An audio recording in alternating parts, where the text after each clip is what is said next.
into the night. I raise my hand to the fire, but it's no use, 'cause you can't stop it from shining through. It's true, baby, let the light shine through. If you believe it's true, baby, won't you let the light shine through for you.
Sky, gazing far into the night. I raise my hand to the fire, but it's no use, 'cause you can't stop it from shining through. It's true, baby, let the light shine through. If you believe it's true, baby, won't you let the light shine through for you.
Good evening, everybody. How's it going?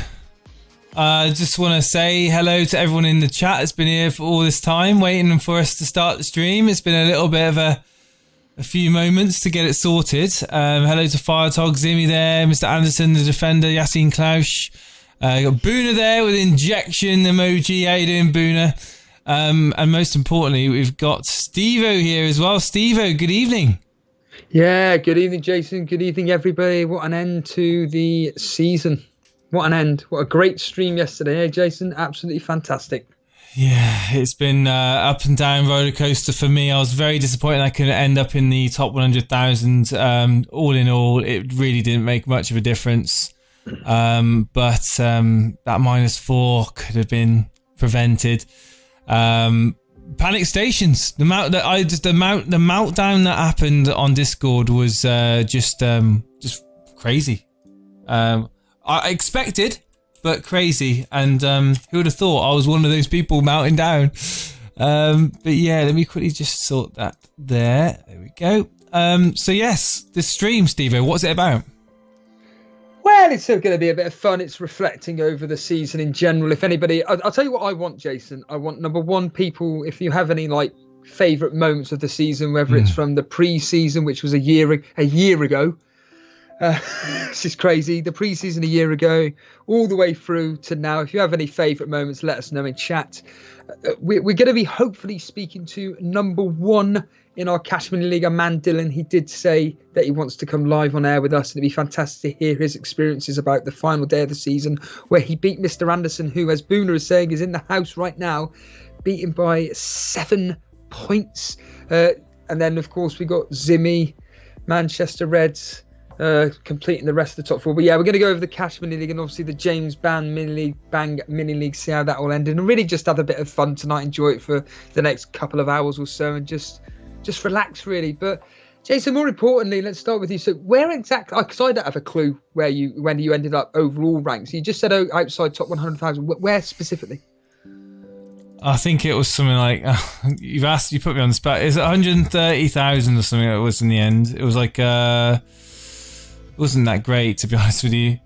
I'll bring it up now. It was 126,000. Okay. And do you think that if you hadn't taken that -4, you would have taken you further, or not really? Would have got me probably close to the top 100,000. I don't think there was much between 100k and 120k. But all in all, it was outside the top 100,000. So 101,000, 126,000. It's the same to me. I wanted to finish in the top 100,000. I failed. So I'm hoping that I could just forget about this season and move on to the next. Yeah, it's weird, isn't it? Because it just doesn't feel real. And what I mean by that is that we've had a season, it then stopped. We then had a mini season, it stopped, and now we're into the next season, which is going to be happening in the next 3-4 weeks. Yeah. The start of it all over again. So there's barely any break whatsoever. And we're going to be straight back into it. It's just surreal. I can't get my head around it, to be honest with you. And I'm just looking forward to, like you said, the next couple of weeks off, and then it's just back on it again. I mean, for me, we're very similar because I pretty much wrote off my season from a competitive point of view quite early into this year, like February, March. It was just before everything happened. I just thought there's absolutely no realistic chance that I can, with all the points hits that I took earlier on in the season. I mean, if we look at my game week history, you can see, point hits after point hits. And of course, the season before I was doing them and they were paying off. This season, I was doing point hits and they were failing. -16 game week 6, followed by a -4 game week 7, a -12 game week 9, followed by a -4 game week 10 and game week 11, a -13 game week 13, followed by a -12 game week 14, another -16 on game week 19. These aren't good. Well, you say that, but off the top of my head, the majority of them did pay off. And to be honest with you, I'm thinking of taking the same strategy, because what did you say when you did this? You said between game week 1 and, I don't know, game week 15, for example, that's where you take your big hits, get the players in that you want, and then just leave the team as it is and then make it a bit of turn. I'm honestly thinking of doing the same strategy next season. That's not a joke. I'm being absolutely serious. The problem was that I wildcarded game week 4 and then I did a -16 game week 6. So I think that one there, I mean, I was up to 10,000. Well, I was up, after game week 2, I was 5,000. Then I was around the 10,000 mark game week 3. I was still in the 50k in the game week 4 when I wildcarded, and then that was when it all went downhill. My wildcard was failed. If we quickly look at my game week 5 score, game week 5, I paid my wildcard and I brought in some really dodgy players. I'm not going to lie. I had Adrian in for goal for Liverpool because obviously it was an Alisson got injured. And then I had Loughton in, got me a 2. Matip. So you can see these are budget sort of players. Budget. You remember when Matip was playing for Liverpool, and I got 2 points from him. Digne scored me 0. Was that the one we got? He got a yellow card. He conceded 3 goals to Bournemouth. Bournemouth beat Everton 3-1 in that game, and I was just like, I had a shocker of a wild card. That's also when I brought in Iwobi. You remember when I was thinking, he'd be a great punt? Well, it reminds me at the time, what was it? He scored a goal or something like that. In the FA Cup, wasn't it? Yeah, and he was playing some pivotal role for Everton. I can't remember. And then our mate Andy Sol. He was playing really. He was playing like, was it left wing or something like? Yes, he was. Yeah. Oh, Dan, if you're listening, jump on and we'll have a chat with you because you'll remember more than us. Bear in mind, this is almost a year ago now, and at that point in time, I really hoped that Dan James was going to hit the ground running for Man United as well. He didn't. De Bruyne got me 1 point there, and my captain in Sterling just returned me, what was that, an assist or a goal? He scored me a goal. Scored me a goal there and got no bonus points. And that was, of course, in the what? That was in a defeat to Norwich. So, yeah, the wild card really did backfire. And I think after that was when I decided to do the Game Week 6 triple captain. So, yeah, here we go. So I played my wild card and I went into Game Week 6 and I played my triple captain on Aguero. And the triple captain on Aguero, you could say did pay off, but again, annoyingly, it was in an 8-0 win over Watford. An 8-0 win in where I felt a bit sick, really. 8-0 and Aguero got a goal and an assist, and that was it. I mean, how do you digest that? And then, of course, no bonus points whatsoever. Hello, Faraz, how you doing? Hello, Gabriel Derop. Hello, Defender. Hello, MSK. And yeah, I think at this point in time, I was just banging my head against the wall, thinking, just not working for me. I stuck with Iwobi. And then, of course, average points, taking -4s, taking -16s, and I played my free hit, of course. You remember that? Because I think it was when I did a point hit, and I was like, I can't do another point hit.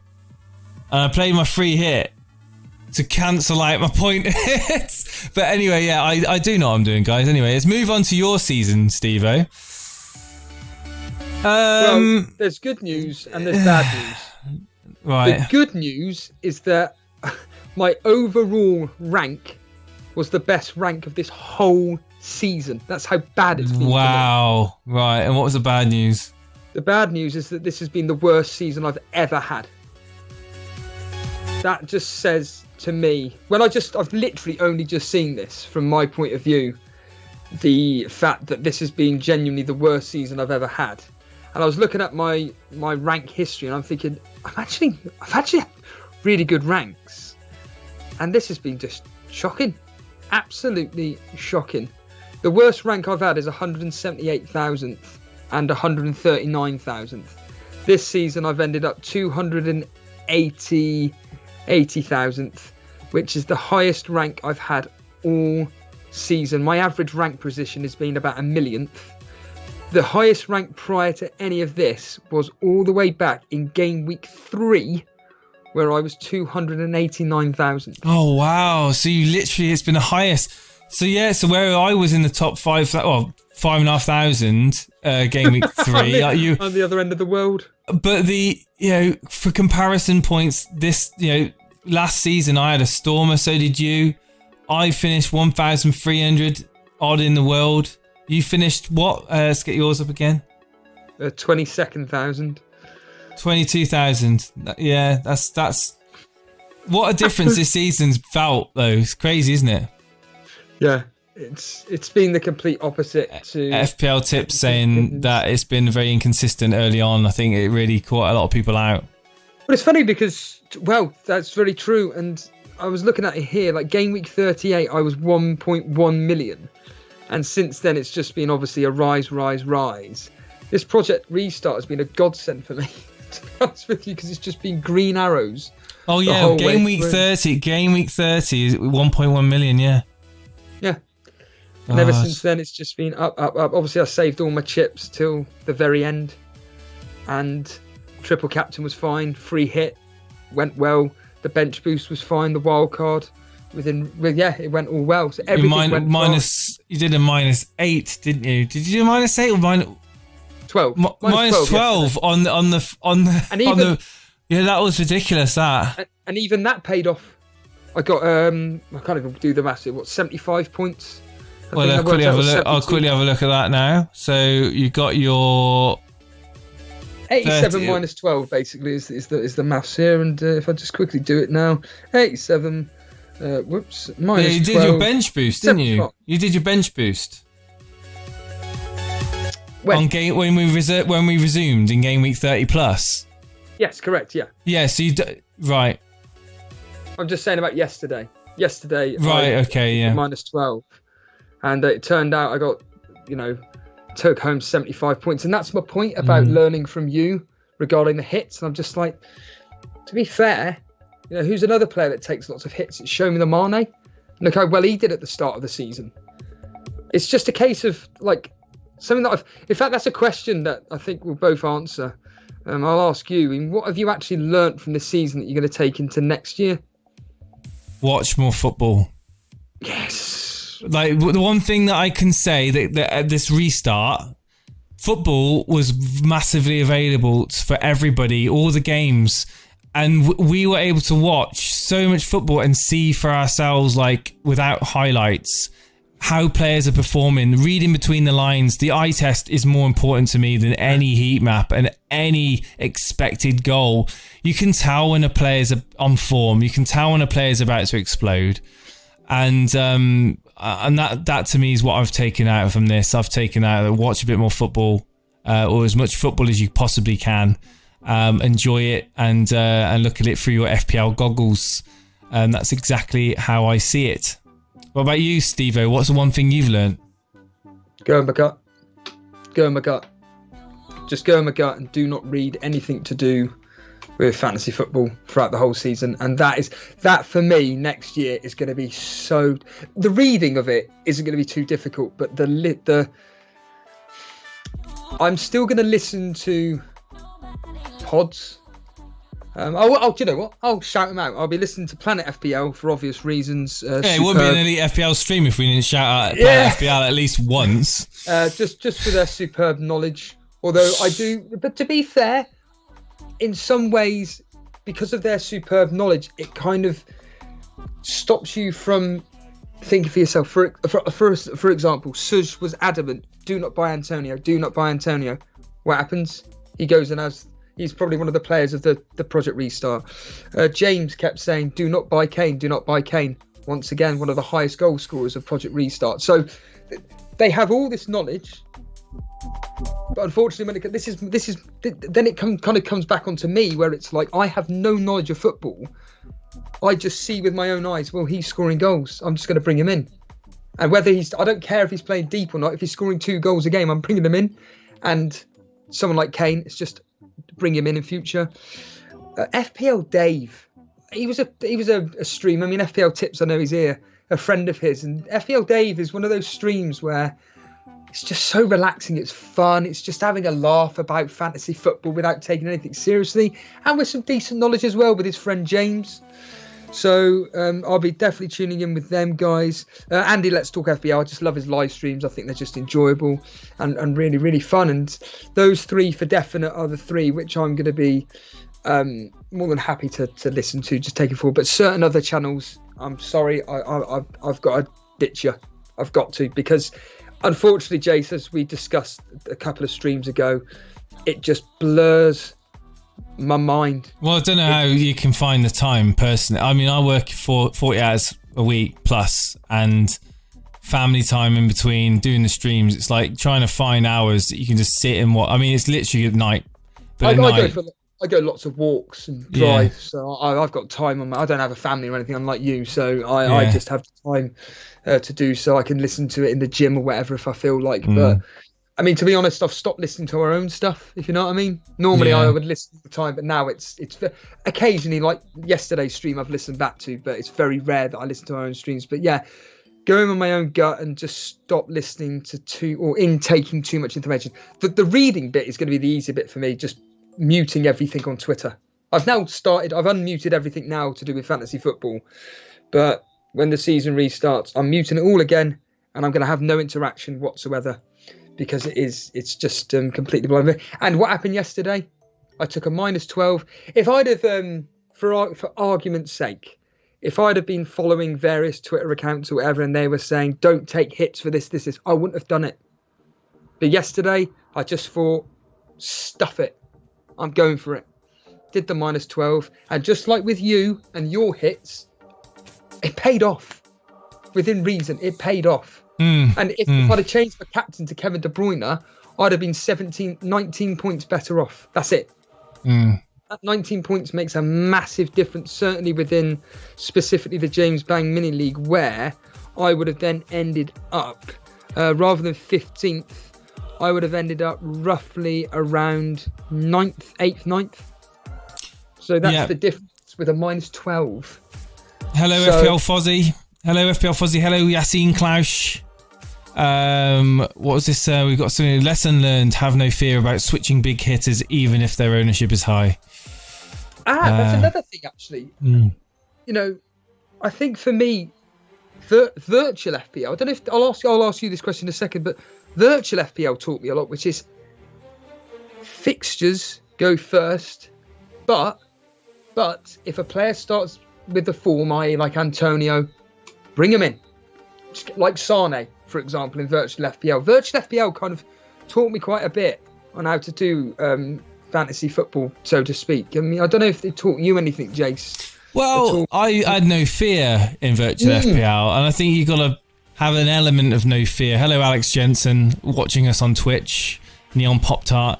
Yeah, and have fun. I mean, and don't be a sheep, be a herder.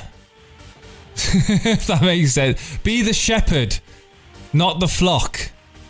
Because all the people that have done well this season have basically gone against the grain. Look at let's go back to overall rank, number 1. All right, I'm going to shout this guy out. He's on a massive... he's on YouTube. He's on Reddit. Too Good FPL. His name's Alexander Antonov. He comes from somewhere in Eastern Europe. I can't remember what flag it is, but is it Bulgaria or Croatia? I don't know, somewhere like that. Anyway, he finished top in the world, and he went with De Bruyne as captain and absolutely smashed it. He said he was going to go with De Bruyne as captain, where everyone else was saying that they're bringing in Sterling or they're free hit or they're going to be captain in Sterling. He said on his YouTube channel all the way through the week that he was captain De Bruyne, and he was convinced that that was the right captain. And guess what? He had Aubameyang in as well. He had Fernandes, Sterling. He had Martial, Edison in goal. But he got a score of 93 points in Game Week 38, and that was enough to make him finish top. I mean, the interesting thing, if I'm right, is that first place captain De Bruyne, second place captained Harry Kane, and I think second place would have been really well. It would have been an interesting one if he'd have captained De Bruyne. But if we go into this, third place captain Salah. Well, he's come out on Fantasy Football Scout. He actually put a post up, and he just said, I can't be bothered to check out specifically what he said, but something to do with the fact that he couldn't find out the early team news. But if he had done, he was going to take a hit to take out, I think, Salah and bring in Kevin De Bruyne, and he would have triple captained Kevin De Bruyne, but he didn't have the information at hand, so that's why he lost the thing, basically. Are you a fan of early team news, ladies and gentlemen in chat? Yes, Y for yes, N for no. Are you a fan of early team news? Stevo, are you? Nah, I don't like it. I don't like it at all. I think it's... I said to you yesterday, I think it's just adding more pressure on hardcore players like ourselves It's no, I don't like it. I think it's just adding an element of luck for people and everything. I don't know. I keep using James from Planet FPL as an example. When he took out Traore and Bruno Ings, it was like a 7-point swing. That's the difference. Those 7 points make a huge difference on certain levels. A bit like with yesterday with the was it an assist for Sterling? Was it not? Was it an assist for Mahrez? Was it not? It's these little tiny little things swing it. And I think this early team use stuff, yeah, it's there. If you've got access to it, fine. But I think it's just everybody now. The bigger the game gets, the more people are aware of it. And but then again, we say this every year. When I was listening to Andy's stream last night and he was talking about how soon one day everybody's going to have a YouTube channel regarding fantasy football, it does feel that way, that every single Tom, Dick and Harry seems to have a YouTube video about fantasy football, and it's really sifting through the dirt and everything of who's got either the information, who's entertaining. But the reality is, as you and I know from a YouTube point of view, in fact, Davey FPL was talking like, Davey, if you're watching this on the replay, which I doubt, but your Match of the Day challenge stream was just wonderful. Just me as a listener walking and listening into what I already knew and you didn't know was just fantastic. I now know why people like Jason and mine Match of the Day challenges, because it's such entertainment. It's wonderful. But Davey was making the point that you could have all the knowledge in the world, but if you're not entertaining, you're going to fail. And it's a harsh business, and he openly admits that he was very lucky. He thanked funny enough, Captain Gaming, I mentioned the other day. He thanked Captain Gaming because Captain Gaming was the one that gave him an opportunity to come on his show, and because of that exposure, exposed him to a much larger audience. But he openly admits that because he had a great season last year, it just exploded. And now look at him; he's having a wonderful time on YouTube. But we're not like that. We're one of those YouTube channels which, a bit like FPL Dave, just likes to have a laugh. Yeah, we don't take ourselves seriously at all.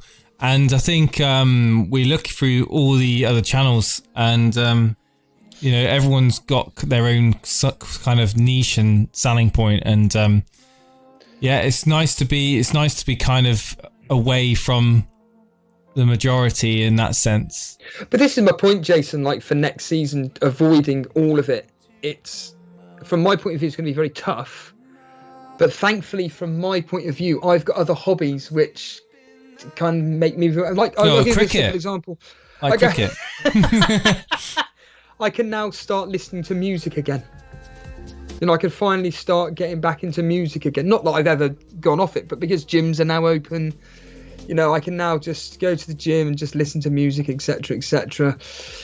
Various other podcasts that I've kind of stopped listening to, I'm now going to go back to and start re-listening to again. So I can take my mind away from over-consuming content. But it's really the forum site and, Fantasy Football Scout and Twitter that I'm just going to be avoiding like the play, because one person will say this and one person will say that, and then another person will say what he says and another person will agree, and it's just like this.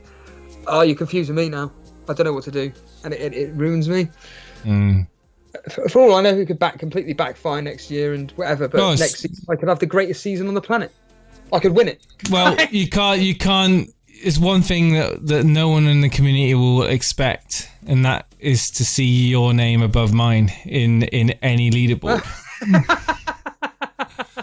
We can't be having that, ladies and gentlemen. The content would go down. Like, if you were getting all happy every week because you were winning your leagues, and there would be no Stevo rants, would there? We've got to have a Stevo rant, haven't we, every week? There'll be Stevo rants, I can assure you. I can assure you, there will be Stevo rants. Can we get a bet in chat, right? S in chat if you think Stevo's gonna finish above me. J in chat if you think that I'm gonna finish above Stevo. Just let's get an idea. Let's get an idea, shall we? And to help people out, the pattern suggests that I'll have a good season next year. That's all it is. It just suggests that I'll have a good season next year. So, and if we are going on patterns, just for laugh's sake, it's suggesting I'm going to end up at 11,000th. So it's a lot of S's there, Stevo.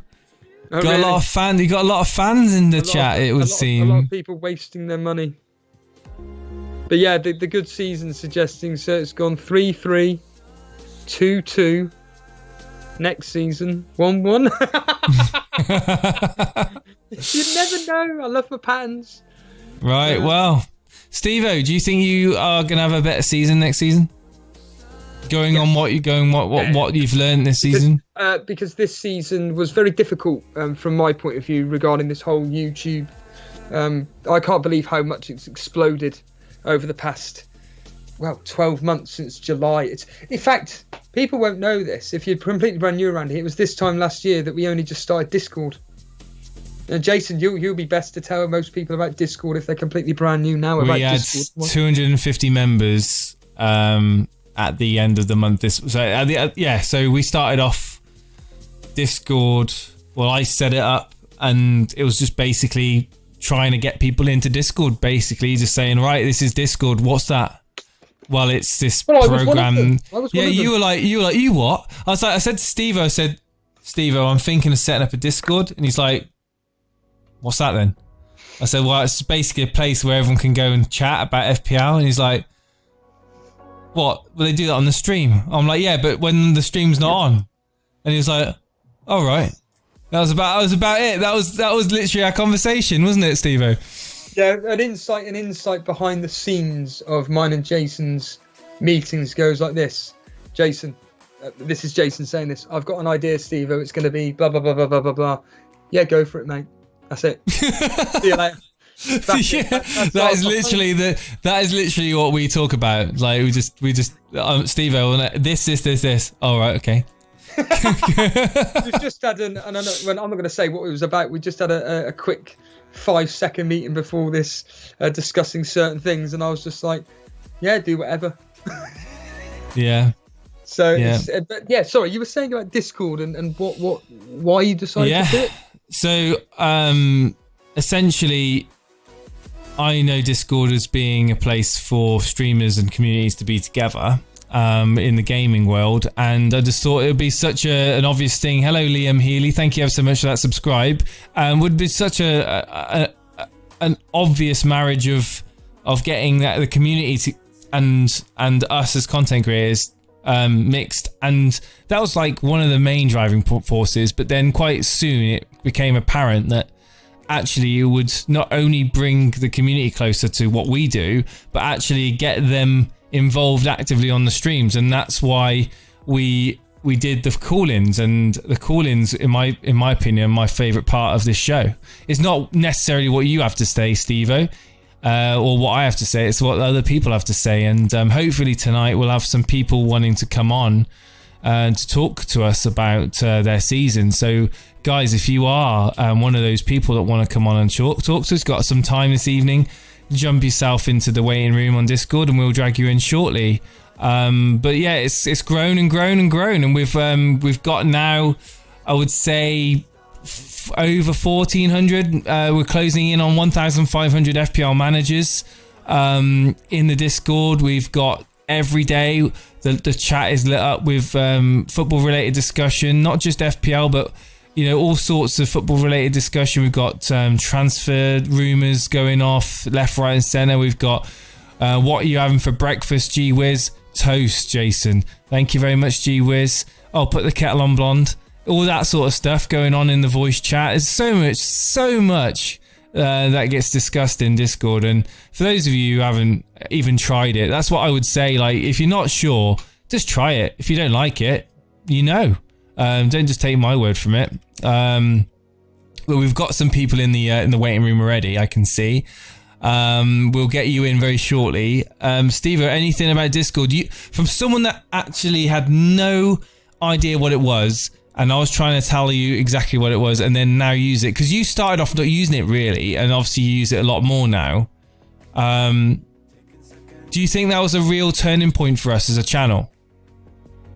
Yeah, I think what sold it to me is when I don't understand something, I want somebody to give me the most simplest way of explaining what something is. So regarding Discord, your answer was this. It's exactly like Call of Duty on Xbox, PS4. It's just we get to interact with other members of the community. And I'm just like, you've sold it to me now. And when you said about, bringing callers on air, at first I was a bit dubious. Like, I don't know, I don't think it will work. But that summer when myself and you were trialing everything, those pre-season shows that I think I did 2 or 3 weeks in a row, just every single day, just testing everything and getting callers on.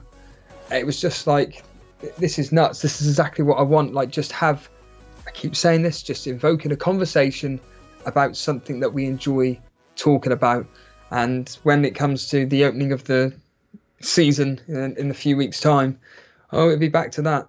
Not necessarily every day, but it will certainly be back to checking over teams and everything and enjoying it. And certainly, I think what makes it easy for me as well is that because of the side menus and the fact that it's got specific areas for specific talking points. Now, obviously, the majority of people use the general section. I mean, that's blinking obvious, but the fact that there are, like you say, different categories for various things is just like, rather than spamming or annoying people, it's just stick it in there and that's it, done. And if anybody responds, they'll respond. And it's a very simple, if I can use it, anybody can. We've got someone, we got the Firetog in the chat's like, callers and the Sunday surgery at the start of the last season was what got me hooked on Elite FPL over other shows. I can't wait for Sunday surgeries to come back and get people on ranting about their game weeks and get it back to a structured like program of shows that we've got every week.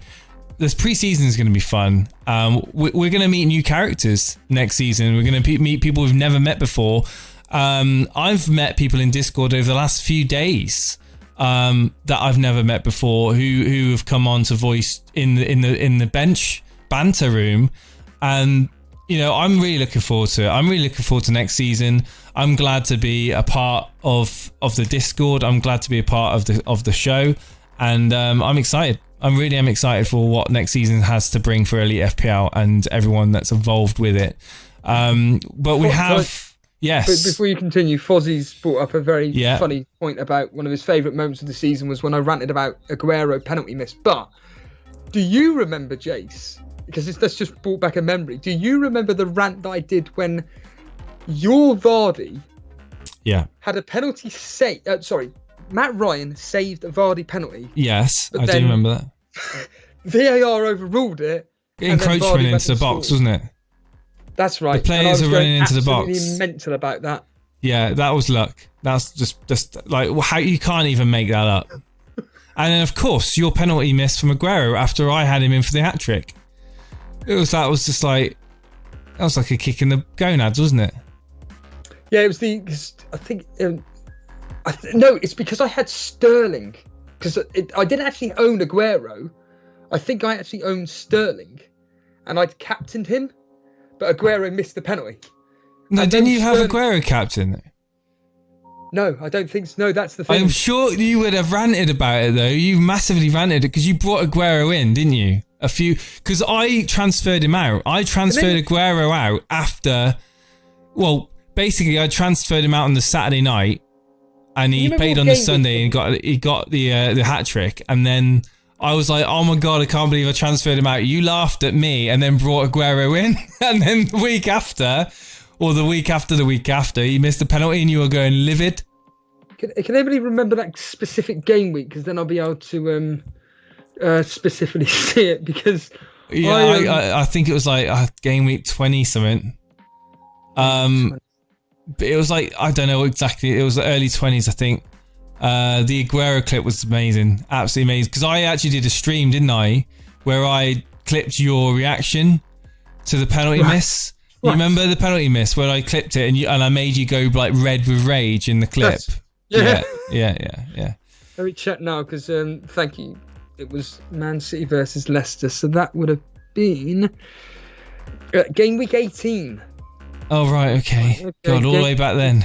And Jason, do you want to talk about, just quickly, a lot of people are mentioning the old cork in the eye, the anniversary stream, which even for me, I think that's one of the best streams I've ever heard. Well, was basically the stream where I literally swear at everyone and tell everyone to F off and I'm drinking Prosecco, yeah.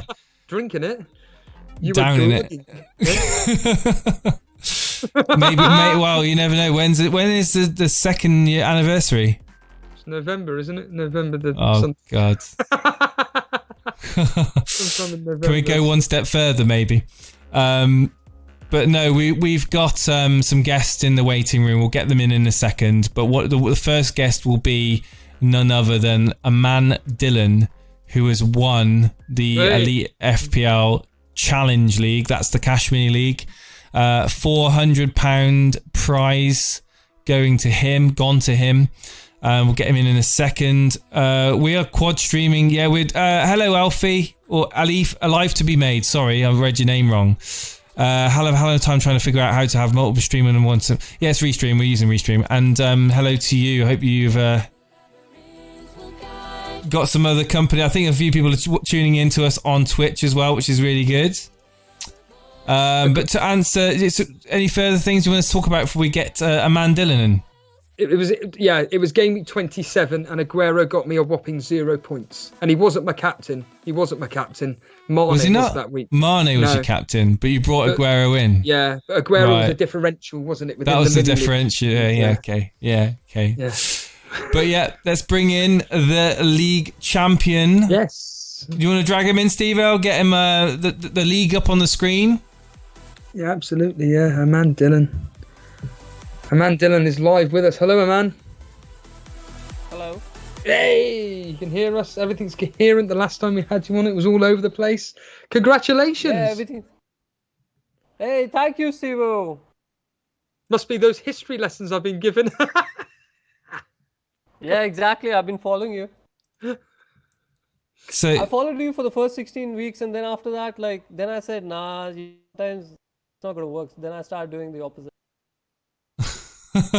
And then you started getting green arrows. Aman Dylan, how does it feel winning the mini league? Season, actually enjoyed playing it, and I don't know, even with my attempts of self-sabotaging my season, and still finished 2,500 or 2,400, so that was good. And I think it just took the advantage of actually being high up earlier in the season, so I just scraped through and just got the win. So I'm happy with that actually. What are you gonna spend the winnings on, man? If you don't mind me asking. And I was really tense actually, because the bench boost really was actually going to pot because my 5 defenders. Oh, let's bring your team up. Let's bring your final game. I just got 1 point from my bench boost anyway. Yeah. Can you hear me, man? Oh no, you can't hear me. You can't hear me. There we go. You can hear me now. I was muted. I was wondering why you weren't answering. You weren't answering my questions. I was like, why can't he hear me? Welcome, man. I've just brought your team up. So yeah, the bench boost is what really got you confirmed you the top spot, wasn't it? But what did you? I was counting on that 1 point. What did you think of Antonio being subbed off after getting the yellow card? Oh, terrible. Oh God! But it all worked out for you in the end, though, didn't it? Obviously, you brought in Jesus. Yes. Did you bring in Jesus for that game week? No, I had Jesus for about 4-5 weeks before that. Really? So you brought in Haller, Perez, and Callum Wilson for Son, Jota, and Pookie. You took Jota. Wow. Oh no, sorry. I beg your pardon. Hang on. I'm on the wrong way. You brought in Tarkowski, Aurier. I was on the wrong one, all right? I was on the wrong one. Tarkowski, Aurier, and Sterling you brought in for Salah, Lascelles, and Alexander-Arnold. Well, tell me about those transfers, and do they pay off? Aurier didn't pay off, but Tarkowski, that's really interesting. I actually did that transfer in the last 5 seconds. I literally hit that button and it said the game's updating. Wow. And then I was cursing myself that why did I do that? Because it's not even the best bench boost, is it? Let's be honest with you. It's pretty much a fail in a bench boost standard. I mean, no player on your bench got you over 2 points. Obviously, goalkeeper blanked. They all blanked. It's basically 5 points minus 4, so I got 1 point. Yeah, but I just asked before I unmuted myself. So congratulations on winning. What have you got anything in mind to buy with the earnings? Got anything lined up? Better headphones for the next year for the streams, so I can come on.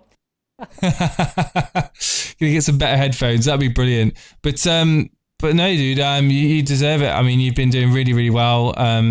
And you finished overall 2,440th. You got to be really happy with that.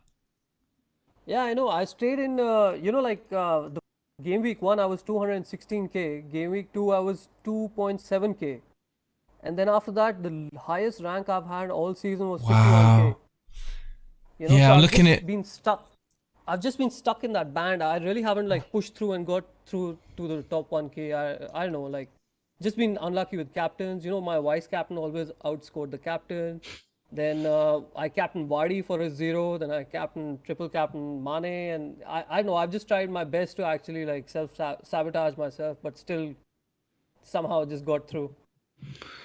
Your highest rank was 752nd. You've unfortunately dropped down, as you said, ended up in still an incredible rank of 2,440. Can I ask, what have you actually learnt from this specific season that you'll be taking into next year?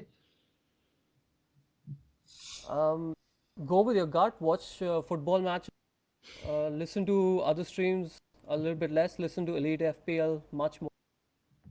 Listen to the history, right? Yeah, listen to the history. I love the history. I love that history, the whole clip about the history and the song. Should I play it again? Shall I play it for you, man? Yeah, I would love it. I'll play it for you then. Just 1 second, guys. I'll play the clip. Good afternoon there, and welcome to the history.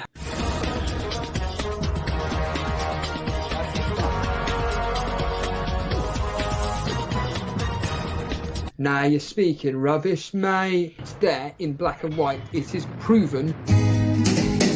Don't know much about history. That's excellent. And of course, SMZ, community member, making that up for us. That was brilliant. I'm going to play that every time we do a history segment on the show. Aman, so you've been with us for quite some time. You've been with us since the start, really. It's kind of poetic that you've won the inaugural Elite FPL Cash League. Yeah, the first ever one. Yeah. That's amazing. Yeah, exactly. It's like you're one of the longest viewers of our channel, I think. Yeah, I was there on the first stream, I still remember, I think so there were just 2 or 3 people watching. Wow, that's amazing. And it's like poetic justice almost that you've gone through all the fire and the flames, so to speak, to get to the game week 38 and to win. But to be honest, dude, it's not going to be long until next season. You're going to be joining Booner's project that he's starting. I'm not going to say any more than that. Yeah, for sure. Awesome. I want to be part of the fun times, so yes, that's good. And it's actually quite a crazy narrative, actually being there for the first stream and then winning the first Elite FPL. Yes. And it's quite crazy. And even I sometimes miss Dan also, whenever you guys used to do it in the first. But they've been such such clips. You should actually make a clip for the last 1.5 years. Oh yeah. Well, who's gonna give me like the 5 weeks I'm gonna need to go through like the millions of hours of footage? To be honest with you, man, I was trying to clip it. For anybody who doesn't know, I was just clipping a few videos from yesterday's one stream, and it just got to the point where I was just like, I may as well just clip the whole show. There's just so many moments. In fact, Lewis is here, but my favourite clip from last night alone was when G-Wiz said really softly, "There's a penalty at Everton," and then Jason goes, "What?" And then Lewis is like, "Come on, G-Wiz, tell us."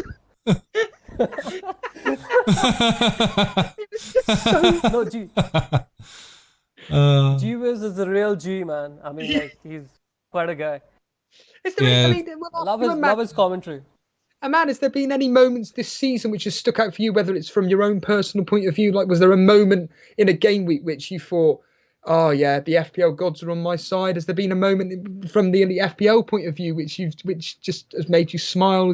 I mean, Lewis is saying about one of his favourite moments was when Jason did a stream recording of everybody in Hangouts reacting to my reaction during a match of the day challenge when Aguero got a hat trick. So, I mean, is there any moment? That was quite crazy. That was like a meta moment, for being a, like. Yeah, that moments, was brilliant. Of course, the best. Nothing can beat like that champagne cork moment. I mean, nothing. That was the ultimate classic thing I've seen on live. I was very lucky that I was wearing sunglasses. Because every time I watch that back, I cringe. That has to be going to you being framed and get 250 quid for the show at least. Well, the thing is, like someone said, someone got shot like straight after that. But no, a man, the ice cream truck. Then like Stevo doing these the streams when he couldn't show his face. I mean, like it was just on the mobile phone and just a screenshot, and we used to still tune in and listen to it like religiously. It just goes to show that if the content's there, you don't need all the singing, all the dancing, fancy graphics to go with it. Yeah, exactly. You can. Well, I'm living proof of it, so I've been there since the first. Awesome. Like, actually, honestly, like, yeah, it's been pretty good actually. Like, I stopped watching a lot of streams, just because I thought like this is really good. Like, why shouldn't I follow? Like, I'm talking about the first time, a year and a half. After that, obviously, it's grown, and I'm happy, and I just wanted to grow anyways, like more and more. So well, you're one of the best from my mainstays. side. You're a name of the show. You're always an OG, man. Yeah, you're the OG. I mean, I'm just looking at your history. You didn't break the 100-point mark. The closest you got to was Gameweek 30 plus with 99. You never got that 100, did you? Oh man. Nah, Gameweek 1, 92. Yes, yeah. And it's crazy. From my point of view. Sorry, Stevo, carry on. Well, from game week, this is mad. Game week 1, 92 points. It's like you only were 216,000. Still better than me, my overall rank. But anyhow, but then game week 2, you were 2,789th. What a huge rank improvement! And then just since then, it's been up. Well, it was 1,018 from game week 29. Yeah. I just want to say from my point of view, obviously for someone who's been watching it for since the beginning, you've obviously seen the show evolve quite a bit, from that first sort of video upload to where we are now. Are we heading in an exciting path, an exciting direction? Yeah, of course. I mean, like, the way the show is going on, actually you've changed, like you've just gone on to the next level. You've actually surprised me by introducing the call-in features and the Discord, and like there's so many additions which a lot of the streams weren't doing, and now sort of catching up to it. So if you don't mind me asking, did you know what Discord was before we spoke about it? Nah, not at all. Okay. Were you? I know we've had like difficulties with the tech side of it, but were you quite nervous the first time you ever came on the show? No, not really. Like, I mean, like, it's a simple show. Like, we're talking about something which we like and we have in common. There's nothing to feel out of place about it. And obviously, Yeah, we're. I didn't. Yeah, go for it, man. No, I was just saying, like, it's a good experience, like, because I love your show because it's informative as well as entertaining at the same time. Informative to take several hits and bring in a Wobie. Yeah, thankfully I didn't. Yeah, That's the trap I didn't fall for. Ceballos and Iwobi. Oh, Ceballos, yeah. Oh my goodness, yes. Ceballos being propagated so much on this channel. God almighty. It's going to be a different season for me next year, I'm telling you now. Even Perez. Yeah, Perez, yeah, God. His move to Leicester was really it was awful, wasn't it? Let's be honest. Yeah, but That's interesting. Actually, I wanted to win the mini league by about 50, 60 points, but I think the chips didn't work because I think the chips cost me. I must be in minus just because using these 3 chips. Well, you never know. Next time I'm just gonna. Well, next season it's going to be down to the double game weeks. That's when we're all going to be. It's back to the reality of it, isn't it? From next season. Although there's talk, isn't there, Jason? I don't know if you know. There could be. I mean, man, you may be able to tell me more. There's something to do with a blank game week 1 and then a double game week 2 for. Oh God, it some could of the end guys up in the being a Europa blank. Champions Yeah, League, so yeah. Oh come on. already talk of some. Yeah, but that's just about 3 transfers away, right? Like maximum, even if you have to get a few of those players in, it's maximum -4 anyways. Like you don't have to use a chip. Yeah, precisely. Thank you, Aman. Thank you, Aman, for coming on tonight. We've got a few other guests we're going to bring on as well. Can we do something special? Yeah, Because yeah. I want to Sure, do something sure. special. Can we bring on Dan and then Aman can start speaking to Dan for a second? Do you want to do? Should I bring him on, Jace? Go for it. You mean Mr. Glenn Murray? Mr. Glenn Murray, you're live on air. Start Dan. Should I bring him? Oh, yeah, was listening to the stream. Here he is, Dan. Dan, yeah. Mute the stream, Dan. Mute the stream, Dan. Can you hear me? Yeah, You just. Can you hear me okay? Can you? yeah, we hear you fine, mate. Can you hear us? You're live on air. Please do not swear. Hello? How do you Oh, my feel about life. Arsenal finishing 9th? I can hear you now. Can you hear me? Yeah, we can hear you. It's so quiet. Turn it up. How do you feel Arsenal finishing 9th? How's it going, guys? You good? Yeah, a man's asking you a question, Dan. How do you feel about Arsenal finishing 9th? We're 1 minute in and we're still saying hello to each other. We finished 8th. Okay. So I'm not sure what he's on about. Took me your heroes, Amanda. Let me have a go at you. Hold on. Hello? It's really quiet. Oh, mate. Like, I don't know what's up with him. no, I mean, Still getting over the shock, I guess. the way the season's gone, really. We've had 3 different managers. Yeah, but you got amazing strikers. I don't know if you can hear me. Yeah, Dan, are you on your phone, mate? I've removed him, Jace. This Yeah, is yeah. ridiculous. Well, hopefully that was certainly different. Let's bring on Mr. Anderson in a moment. Also, he came. Did he come 3rd or 2nd? Second, I think. Second, yes. He's second in the mini league. So yes, Aman, any final words before we move on to Mr. Anderson? No, I mean like just keep things the way they are. They're great. Everything's good. Like I love the community and especially all the guys who were there right from the beginning. Like Daily Llamas morphed into Linguistic Llama now. I know. FPL Yeah. owner. Vince also deserves a shout out. Who? With Sorry? his funny one-liners. Vince. Vince. Oh, Vince. Yes. Yeah, that's Vince. I don't know why he don't come live on air anymore. He must be We scared. get him on. Vince Chapman, if you're listening, you need to come on air, mate. Hello. I hope he has a good season next year. Then he'll come on, I guess. Oh, I see. He's a Charlie, is he? Comes on every week, Charlie, and then all of a sudden has a 4-1. Oh, never seen him. Yeah. Yeah. All right. Come on, have a guys. rant. Nice talking to you. Yeah, thank you, man. I appreciate you coming on tonight, and hopefully next season we'll have you on a few more times as well.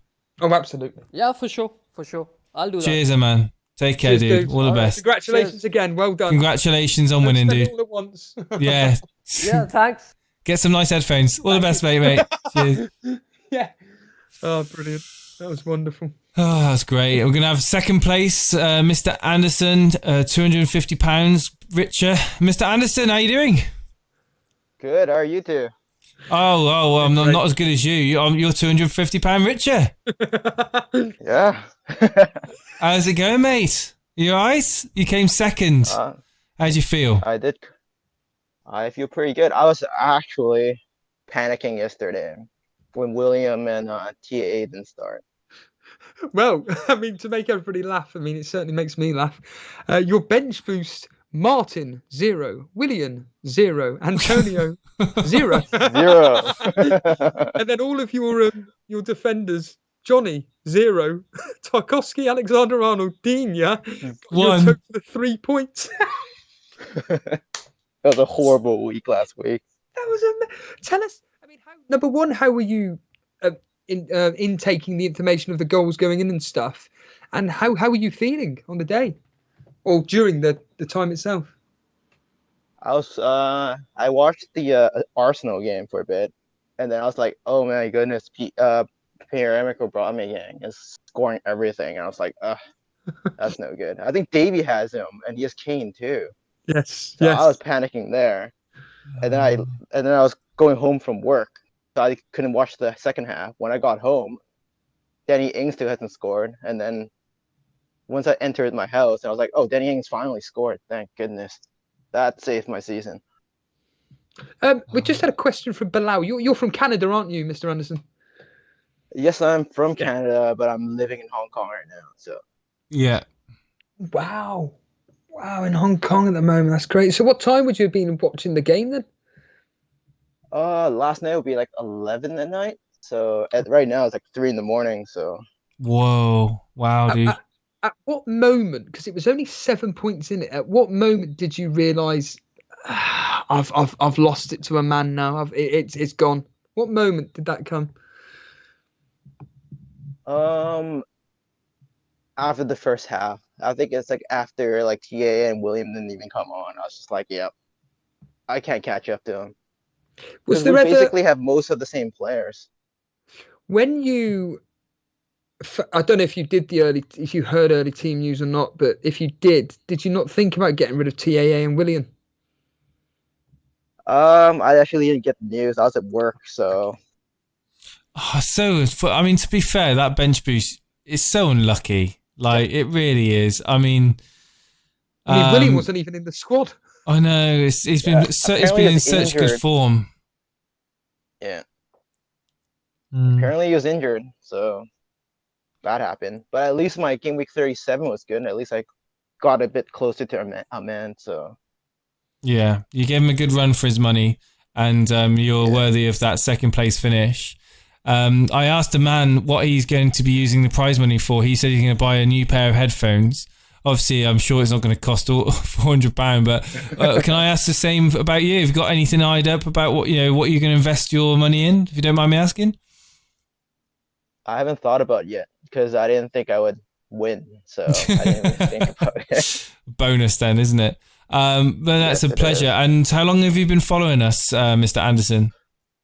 Since you guys got Discord, I had no idea what Discord was until you guys started it, and I was just like, start following you guys and start playing this game seriously. That's when I started following you guys. Did you hear about us through social media, or did you find us on YouTube?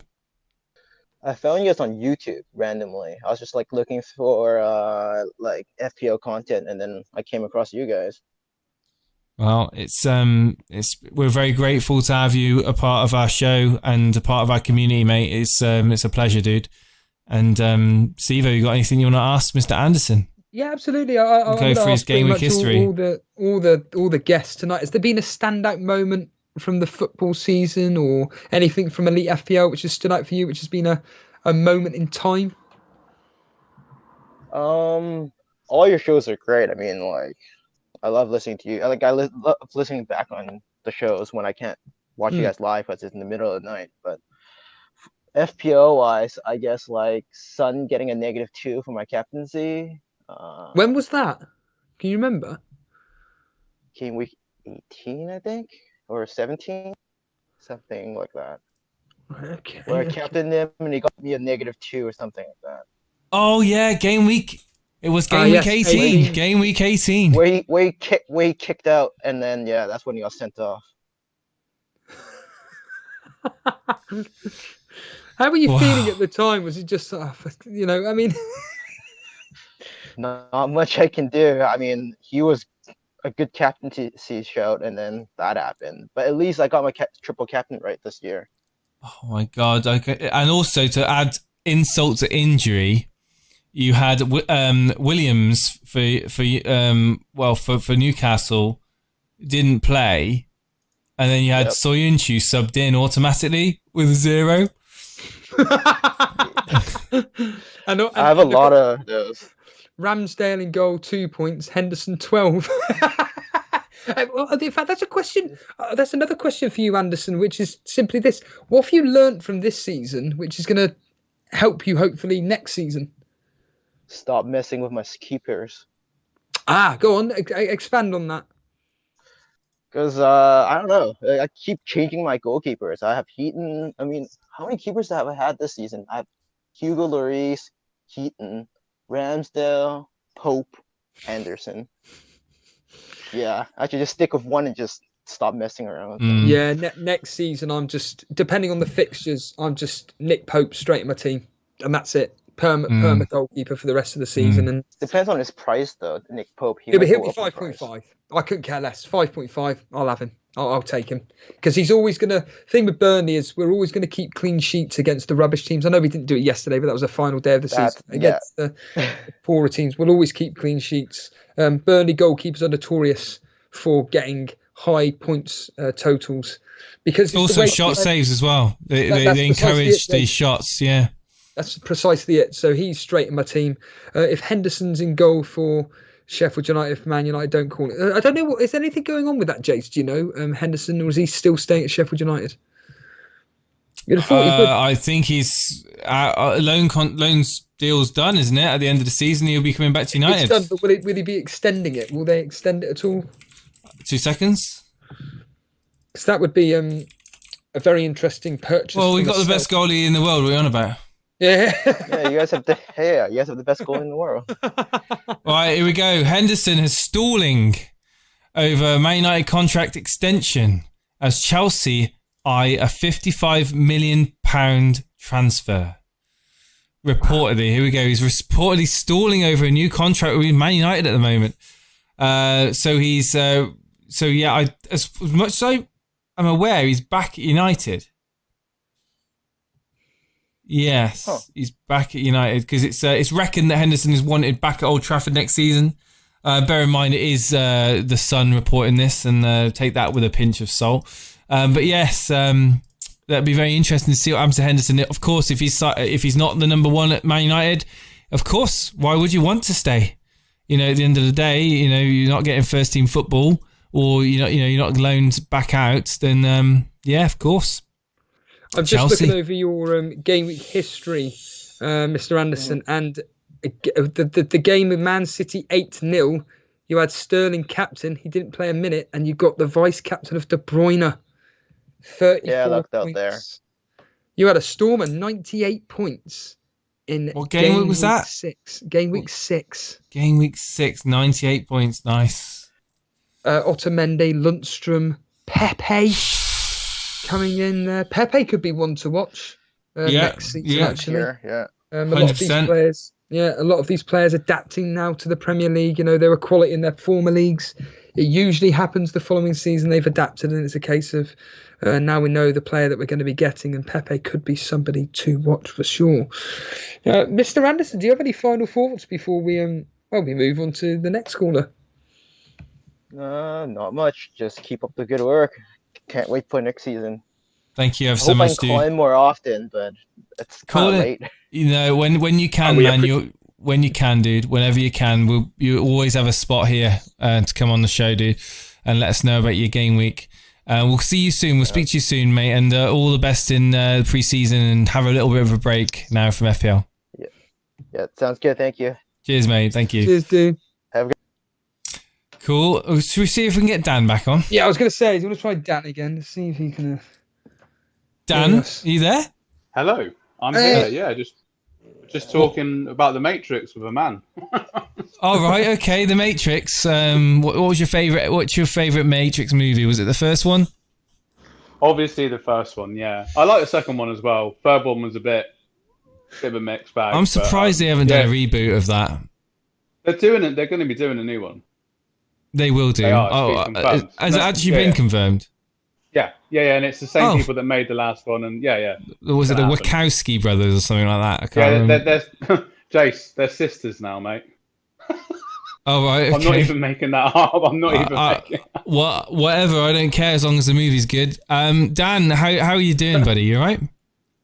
Yeah, I'm good. Sorry about before. I don't really know what happened, but I could barely hear you. You probably had the stream on your phone, didn't you? At the same time. No. I was just trying to connect my Bluetooth up, and it was all going tits up, basically. A bit like this season. Why is it so? If you could sum up your season in a sentence or in a few words, what would it be without swearing? Well, I know this is a family-friendly show, so I've got to sort of mind my P's and Q's and that, but just a bloody disaster, really. I mean, I was just speaking to a man actually, and he was just saying, "Dropped like a stone, didn't you, Dan?" Yeah, I mean, like he was saying, "What was your best season?" And I was like, "Well, last season I finished in the top 160k." And I had a decent season, and then I think for me it was like that season I was using the 3-5-2 formation, no 3-4-3 formation a lot, and it seemed to be working really well because I had a nice balance to the team. But this season I was like, oh, do you know what? I'll change it. I'll go 3-5-2. And there's just been things. One particular thing stands out to me though. I remember taking out Calvert-Lewin before the game away to West Ham and taking out Traore, and that was the start of when Calvert-Lewin went on this hot streak. And I came onto one of your shows and I called him a B-Tech wildcard. You did. And I think that kind of wound him up a lot, and then he started to go on a hot streak. And also Traore, who'd done nothing for me, Jason.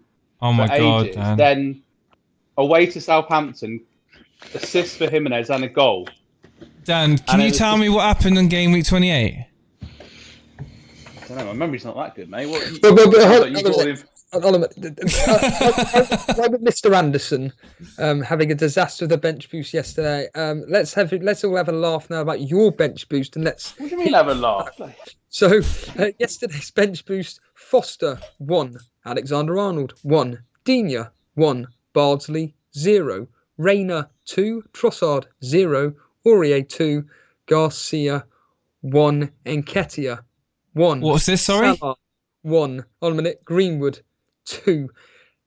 I mean, the only players that seem to... This was Dan's team yesterday. The only players that actually got you any form returns: Fernandes, Martial, Sterling and Jesus. A disaster, Dan, yesterday. Yeah, I got my captain right, mate. All right, I don't need to stick the needle in that much. But no, I mean, look, at the end of the day, Stevo, like looking at my bench boost, I mean, bringing in Garcia, Aurier, against Palace,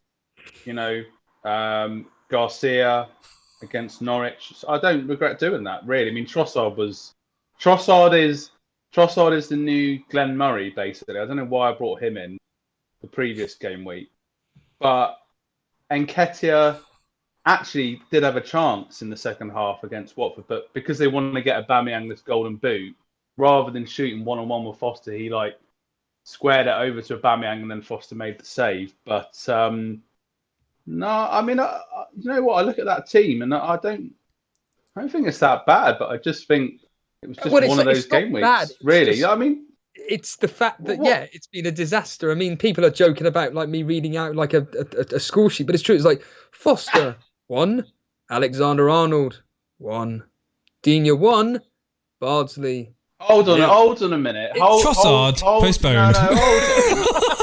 No, don't talk. Hold on a minute, Steve. I want to pick a bone with you. Actually, you were telling me that Salah was going to explode against Newcastle. I nearly captained him. I'm not Jurgen Klopp, am I? I'm not the coaching staff of Liverpool. Not that actually, but I mean, I speak to number one in the world, mate. Well, Dan, I don't want to twist the knife, but I feel I have to for the sake of content. Cast your mind back to game week. Hang on. Is this the same one? Hang on. Brilliant. Where is it gone? Where was it gone? Hang on. Let's see here. Where is it? Yeah, Game Week 28. Cast your mind back to Game Week 28. You bring it up on your own screen if you want, right?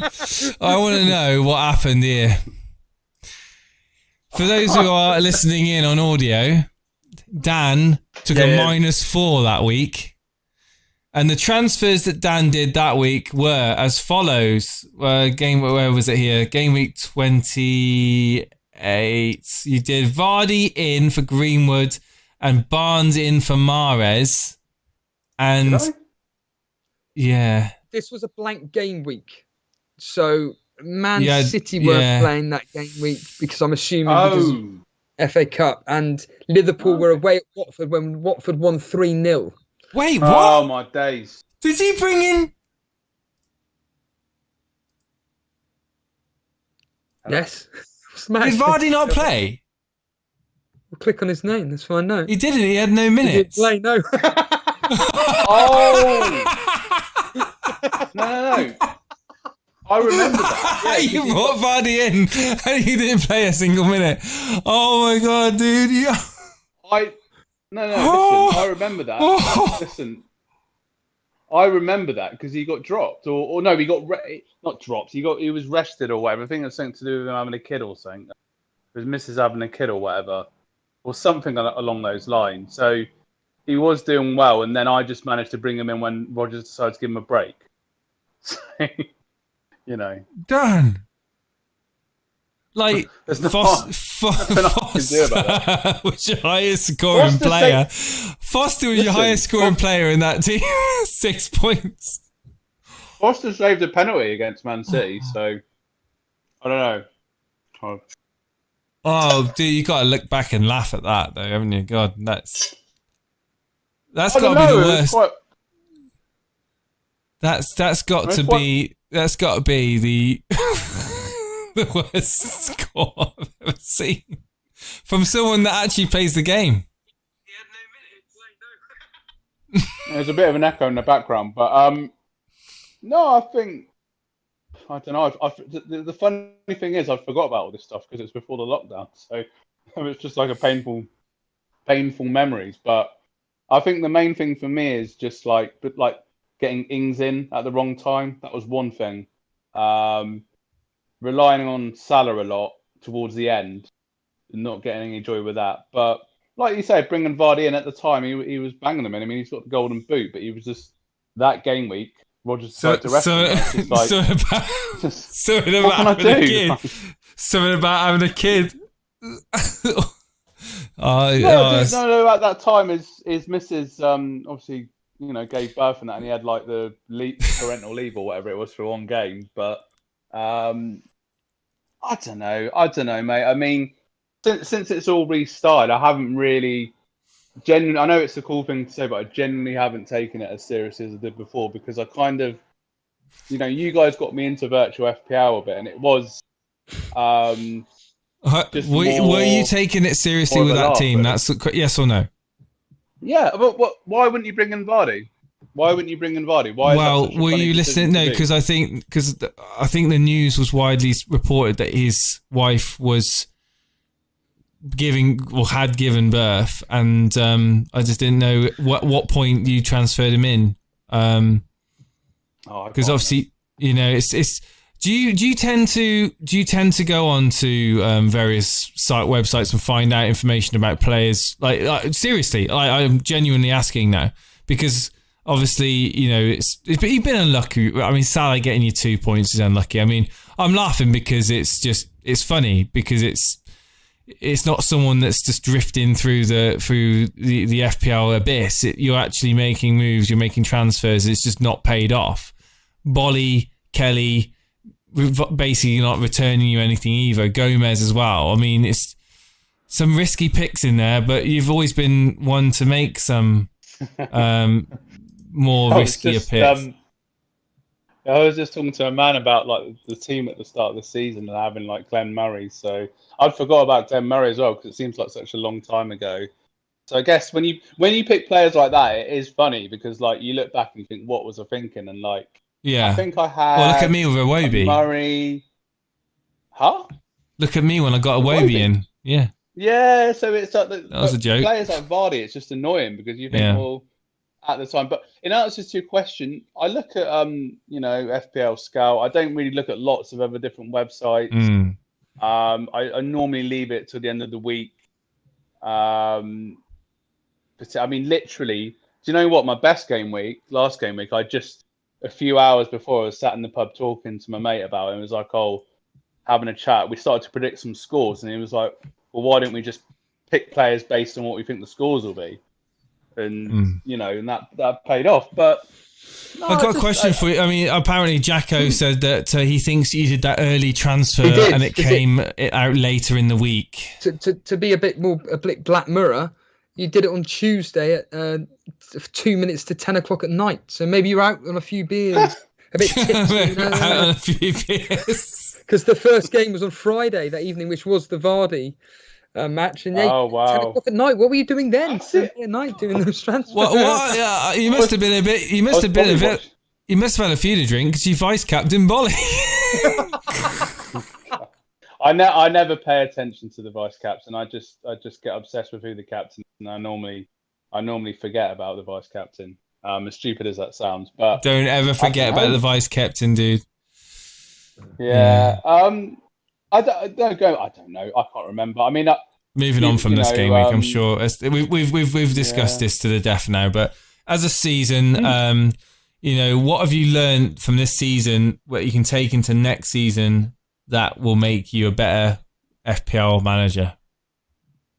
I think I've just got. You know what I've got to do? I've just got to watch all the FPL content channels and just like read all the websites, and then I'm going to put it into a computer, and then I'm going to get the cheat code to FPL, and I'll just be like number one in the world. So yeah, I think is Glenn Murray going to be a player next year? Do you know what, Jason? Actually, thinking back to that, I remember when I had Dinya in. And Glenn Murray came off the bench and nearly scored. And I was thinking, don't you bloody dare. I was going to swear then. Don't you dare score late in the season against my defender when you did nothing for me at the start of the season, all right? But I think, no, just go back to... I don't have a clue, mate. I think maybe the whole thing about not following the crowd so much. I mean, what I have tended to do is... read FPL Scout because I do quite enjoy reading the articles anyway. Yeah. But then, like with the Trossard pick, it was like, FPL Scout says I should pick Trossard based on these stats. Let's do it. And even when I was doing it, I wasn't kind of convinced, but I was like, don't want to go against FPL Scout because they know it all. But yeah, just I guess going more with your gut, not the normal things that people say, but never take into account. Trying to have a nice balanced team, getting on certain players earlier, like Ings is a good example. Getting in him earlier. I remember I kept saying to myself when he kept scoring, I was like, I can't keep scoring. And what I kept in the back of my mind, I was like, when I get him in, he will stop scoring. And guess what happened? Exactly that. So, I have, like, since obviously Project Restart kicked in, I've sort of enjoyed it because I've had some good game weeks. I've had, like, this last one wasn't great, but I've had some decent game weeks. I've just had fun, just enjoying watching the streams again, really. Yeah, and I got a message to Andy Salter. If you're watching, you're always welcome back, mate. Because our Discord moments are there to be remembered. Just as you reminded me. But yeah, Dan, you obviously didn't know about Discord beforehand, did you? No, I like Steve. I'd never heard of it. When he said about it, I was like, obviously I know a lot more about it now. But when you explained at the time that people could actually come on air and talk about the team like I'm doing now, I was just like, wow, why is no one done that before? Really. So I think in terms of the channel itself, it is like the unique selling point. Obviously, there will be imitators, but you're the original guys that did it. So yeah, I think it just adds that other dimension. You get to know people. Like yesterday just was great fun. Lewis was just cracking me up when he was swearing about the Brighton and Burnley players. That was just brilliant. It was just absolutely hilarious. He still owes us £3. You just reminded me. Yeah, but no, it just you get to know people, and it's like more real. I think more real connections. That's the main thing that keeps coming people back, and the characters, like the rivalry between you two, and the innovation as well. Like the match of the day streams and match of the day challenges, and things like that. We gotta do some more of those. I know Stevo doesn't like doing them, but they're just great because, like he was saying, like that particular game week. I know where he came. It was hard for me because that Sunday we were in Brixham, and I knew how well you'd done, and he was going on about the games, and I was like, yeah, I can't say much. But then I found out the Villa Man City score, and I go home. I thought tomorrow's going to be brilliant to watch that back. So. I think it's the anticipation mainly. I took I can't remember what it was, 3 or 4 days off the internet. Just come off the internet for 4 days or whatever. Yeah, come back here, and I forgot about that.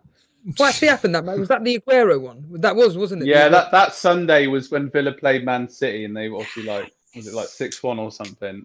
And I got home and saw the score, and I was like, oh my god, tomorrow's going to be amazing. I think. You probably would have, if you'd have known the score at the time, you'd have probably jumped into Brixham C or something. But yeah, just brilliant, entertainment, and just well done to you both for doing it this season, and all the moderators and all the people supporting the channel, and just long may it continue, really. Cheers, Dan. Cheers. Raise your glass. Cheers, mate, and we'll have you on again soon. Yeah. Cheers, buddy. Mate. Take it easy. Thank you, mate. Thank you, guys. Yes. Bye. Cheers, got FPL Booners in here lurking. Yes. Should we bring on quiet strippers? Let Booner speak first. We'll speak with Booner now, and then we'll get the final call on with quiet strippers. Hello, Booner.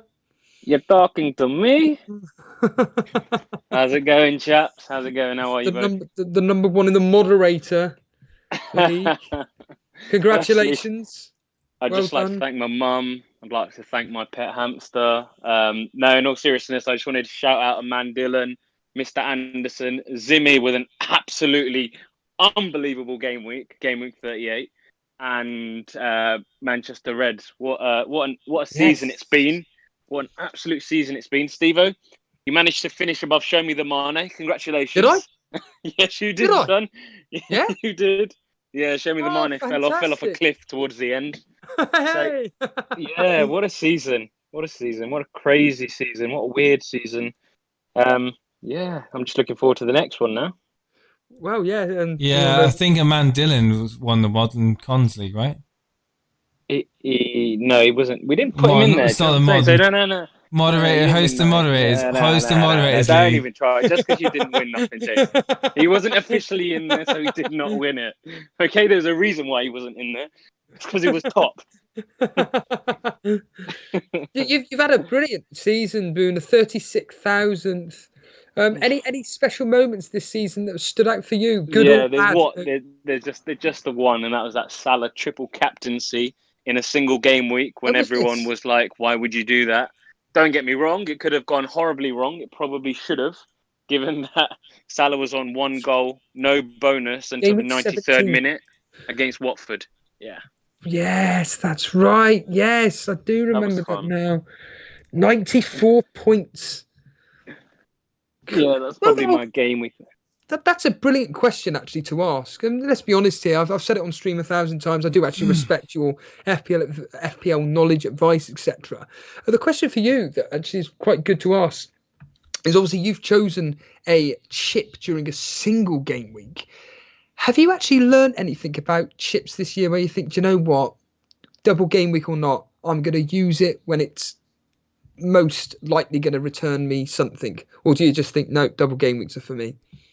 No, not necessarily. I think I've actually used my triple captaincy chip twice in a single game week across the last 3 seasons. So I try and aim for, if I know a team's on form and the other team is absolute dire straits, like Watford were at the time, I thought, why not? And I like to use my triple captaincy, Stevo, when I know it's a bit more of a differential. And I knew in that particular week, not many people would be triple captaining Salah, and most people would be keeping the triple captaincy chip for a double game week. So I quite like going differential. Why are you going to triple captain someone that you know everyone's going to triple captain? For example, Sterling in a double game week. Like, you're not maximizing the potential of the chip.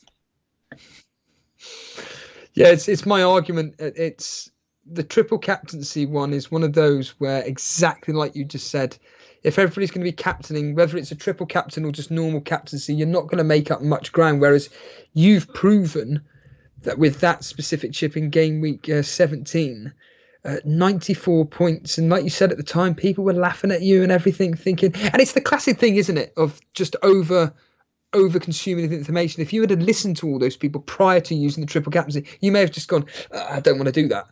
But you did it, and you proved everybody right. Oh, wrong. Yeah, absolutely. I mean, there's sound logic. I understand why people go for a triple captaincies and chips in double game weeks. Don't get me wrong. I have done it in the past. But, you know, I think it's a bit of a herd mentality. People tend to follow each other. And like G-Wiz has always said, you know, that hashtag play your own game. I know it's been cliche now, but it's so true. Like, you need to play your own game and try and be different sometimes. And I think, I mean, if there was one thing I'd change this season, I took less hits, believe it or not, this season than last season. This season, I took 25 hits, a minus 100.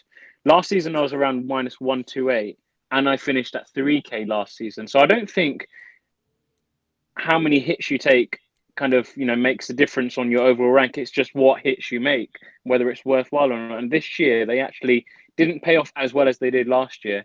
But yeah, that's another big thing. I don't think I'd ever stop taking hits. You know me. Well, in game week 18, you took a minus 12. You got only 33 points, so 21 total. That was bad times. I mean, Jason, we all had a bit of fun with Dan, with his minus hit. But that particular week, you captained Kane. Son got a -1. That was during Spurs losing 2-0 to Chelsea.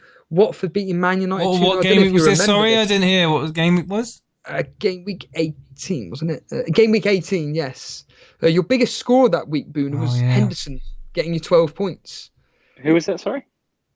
Henderson getting you 12 points. Everybody else, single-digit 18. returns. Yeah. Oh, yeah. I'm looking back at it now. I remember how much this hurt. That was my worst game week rank of the season.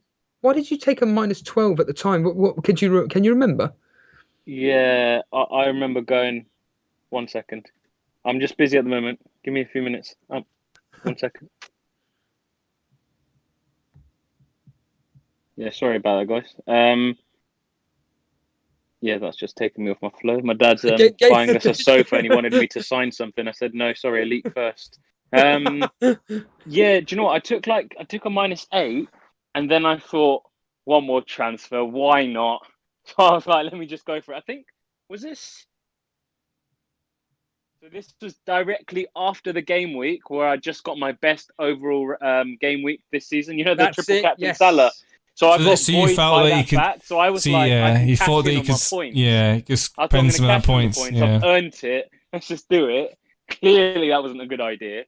And that was difficult to take.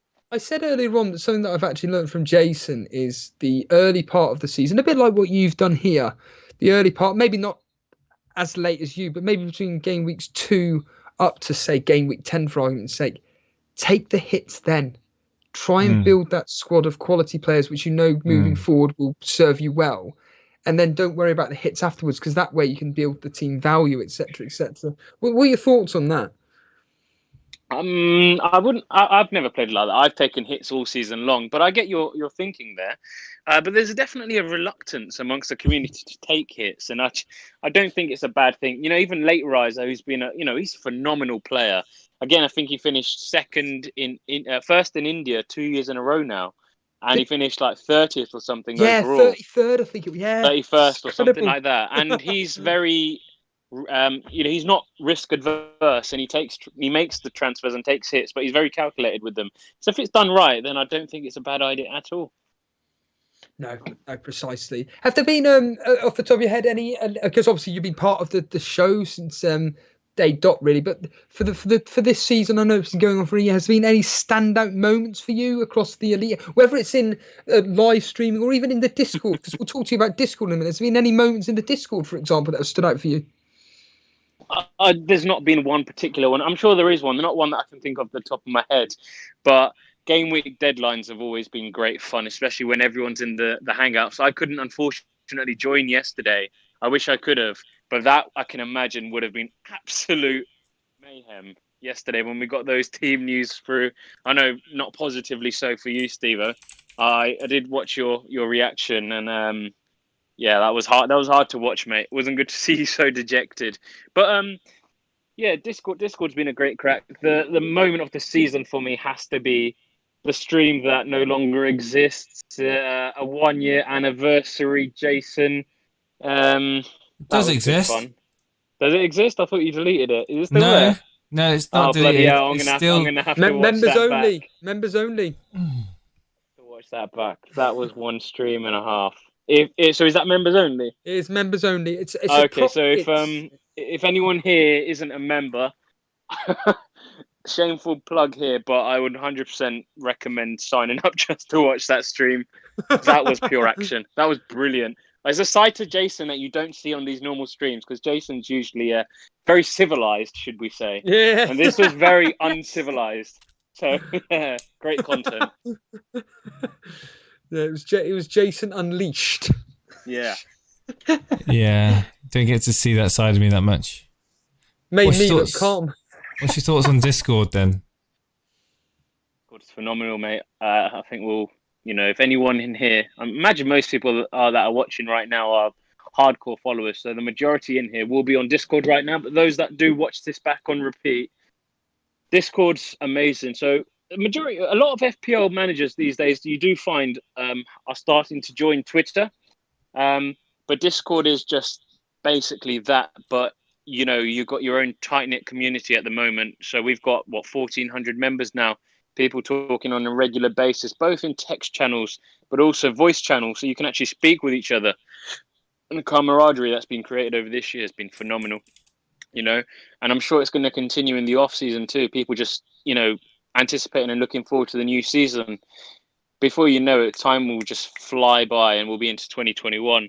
It's been great crack. And we've also been able to put faces to names as well now, because with Discord, the voice channel, you can also put video on, and a lot of us often do, and it's good. You really feel part of a community. Yeah, 44 days, I believe. 44 days until the next, till the game week 1, but it's only going to be 3 weeks away until the game relaunches. Just going to be fantastic. It's just going to be all. Can't wait. It's going to be a break for us all. And I've just lost my train of thought. Just lost my damn train of thought. Jason, help me out here.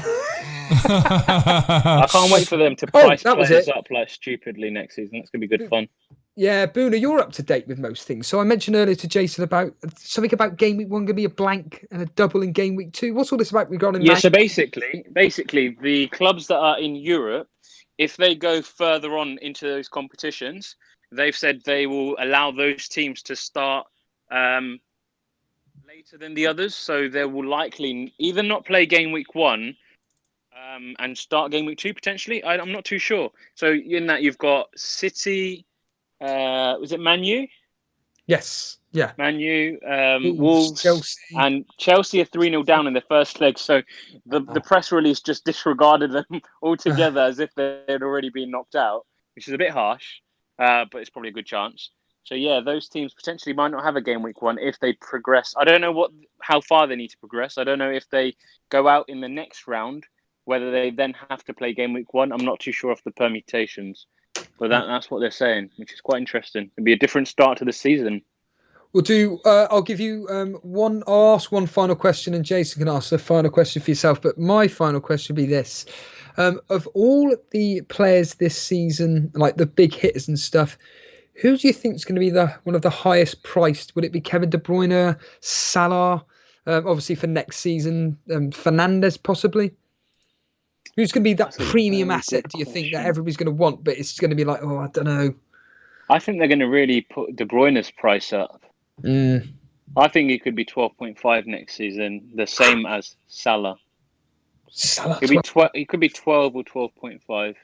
I'd love to see it though, because I want the game to make it more difficult. Because there's going to be so many more premium assets coming into the game now, like the new signings from Chelsea, and whoever else, like Ziyech, Werner. There's going to be a lot of big hitters, and I really hope they put players' prices up. Like Trent, I want to see him at 8.5 personally. I want to make the game difficult so that we have to actually have different teams from one another. It's going to be interesting. 8.5 for Trent, no chance, but 8 million though. I mean, Kane should probably be 4.5. That's what they price CDMs at, right? I haven't actually fully watched back last night's stream, Steve. I know you started off quite dejected, and understandably so, but did you celebrate when Kane scored? I was happy. Yes, I was. I was a bit gutted by your performance. I haven't seen any of the highlights. I mean, I'll ask you, what was the performance like? I was off the grid yesterday, as you know. Otherwise, I was gutted because I would have loved to have been part of the stream. But I've not watched any of the football yesterday.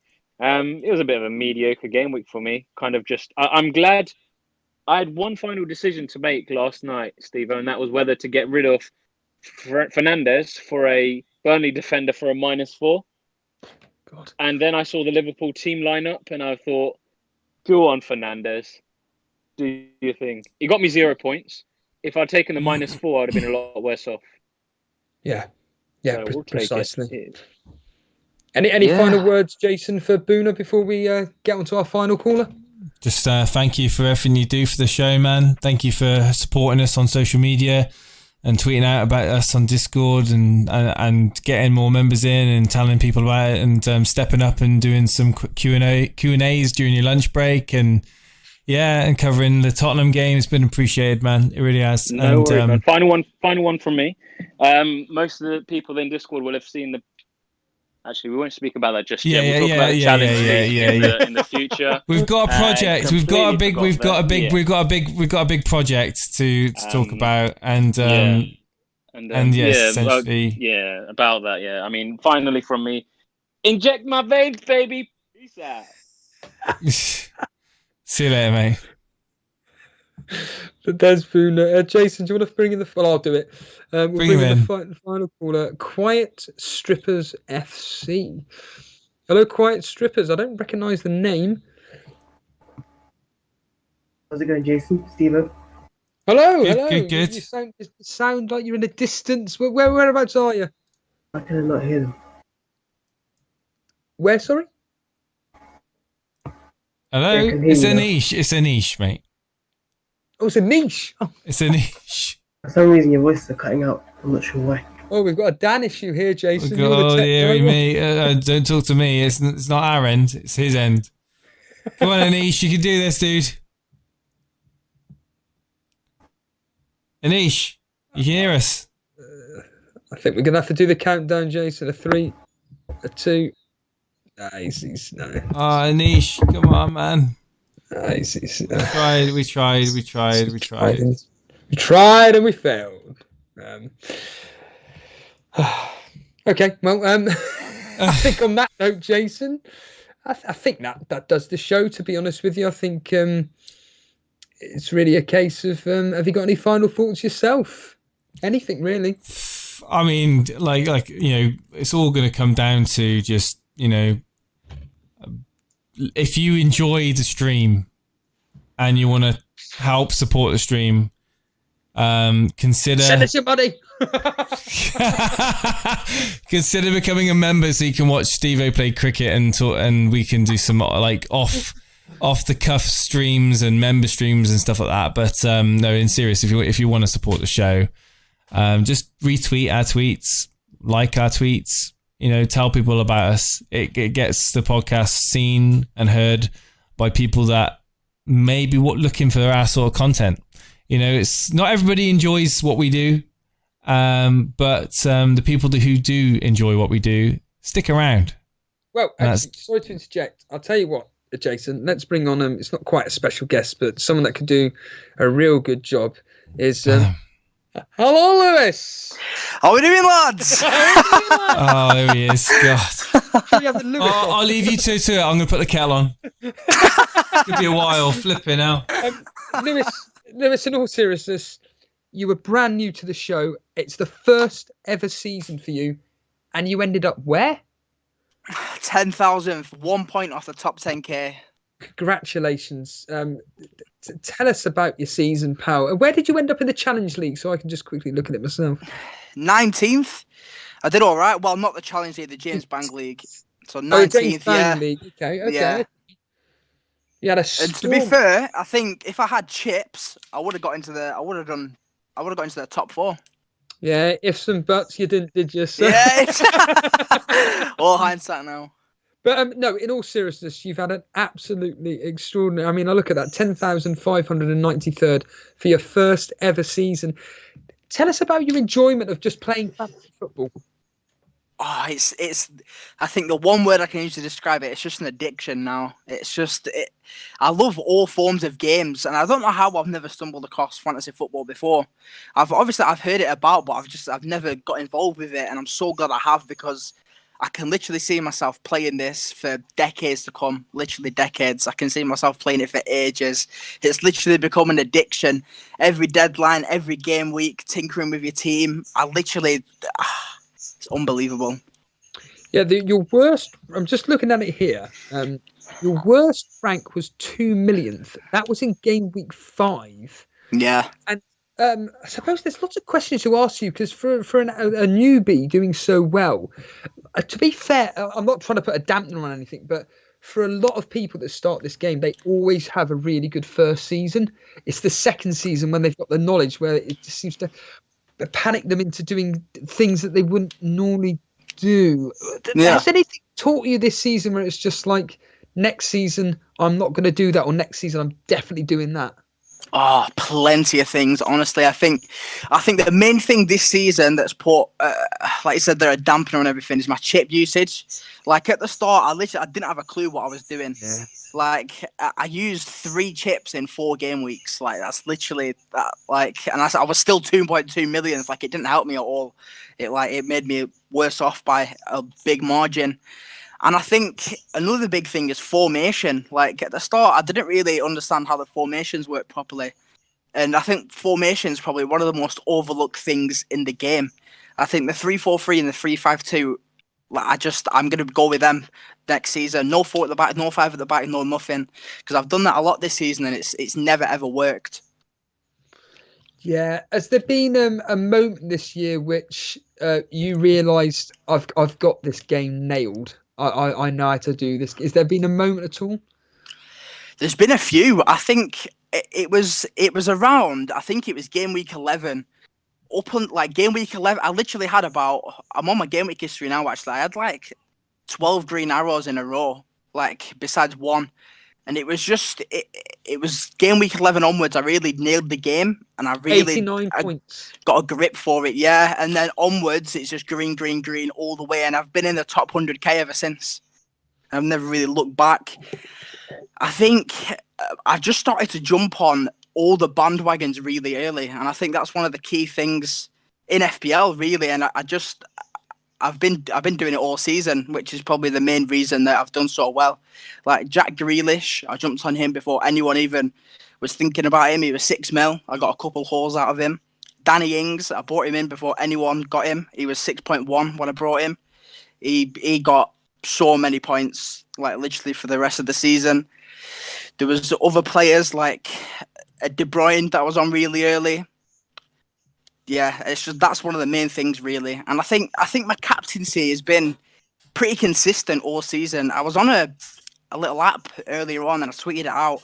I got something like 554 points from captaincy this season, which I'm not sure how that adds up to anyone else's, but I'd say that's pretty good. Let's just compare it to mine, where I got about 10 points off captaincy. So I mean, joking aside, I mean that is one of the keys, isn't it? Making sure that you get your captaincy right in this game. Yeah. I mean, if there was any advice for anybody watching this now, that I mean, I would say people like myself. Yeah, why not? Yeah, the people like myself. Do you think that maybe captaining the most safest option in your team is probably the best way, rather than looking at differential players? For me personally, I've gone differential the entire season. I've not really gone with too many safe captaincies. Like, I was checking, and I've only captained De Bruyne 3 times this season, and he's pretty much been the safety pick for the majority of it. I think Sterling's been a differential captain, and he's my most captained. So I think there's like the safe captaincies aren't necessarily safe, because if they don't pay off, everyone else has got it anyway. So you know what I mean? Like, everyone else is getting the same points as you from that player. But if you go differential and he even outscores the well-captained player by a point, that's a point you're gaining on everyone else. So that's instantly a rank boost. I think the differentials are the key things, obviously. Guys, I'm just going to be 2 minutes. I'll be right back. Okay. All right, no worries. But yeah, to answer your question properly, no, I don't think the safe captaincy is necessarily the way to go. I think making your own judgment is the most important thing. Like, for me, especially at the start of the season, overconsumption of content, fantasy football content, it was such a big thing. I remember it was like game week 2 or game week 3. I literally copied someone's transfers and they backfired really badly. And I was like, why did I just do that? I should have just done what I wanted to. I did it ever since, and it's obviously worked. Yeah, the one thing that I've learned is to just avoid all the talk and go with my own thought processes. Because I reckon this specific season, I've lost without going with my original decision. I think I've lost out about 40 to 60 points. Yeah, and that's probably the difference between you and the top 100k. Well, no, that's exactly what it is. I mean, Jason ended up 50 points roughly ahead of me.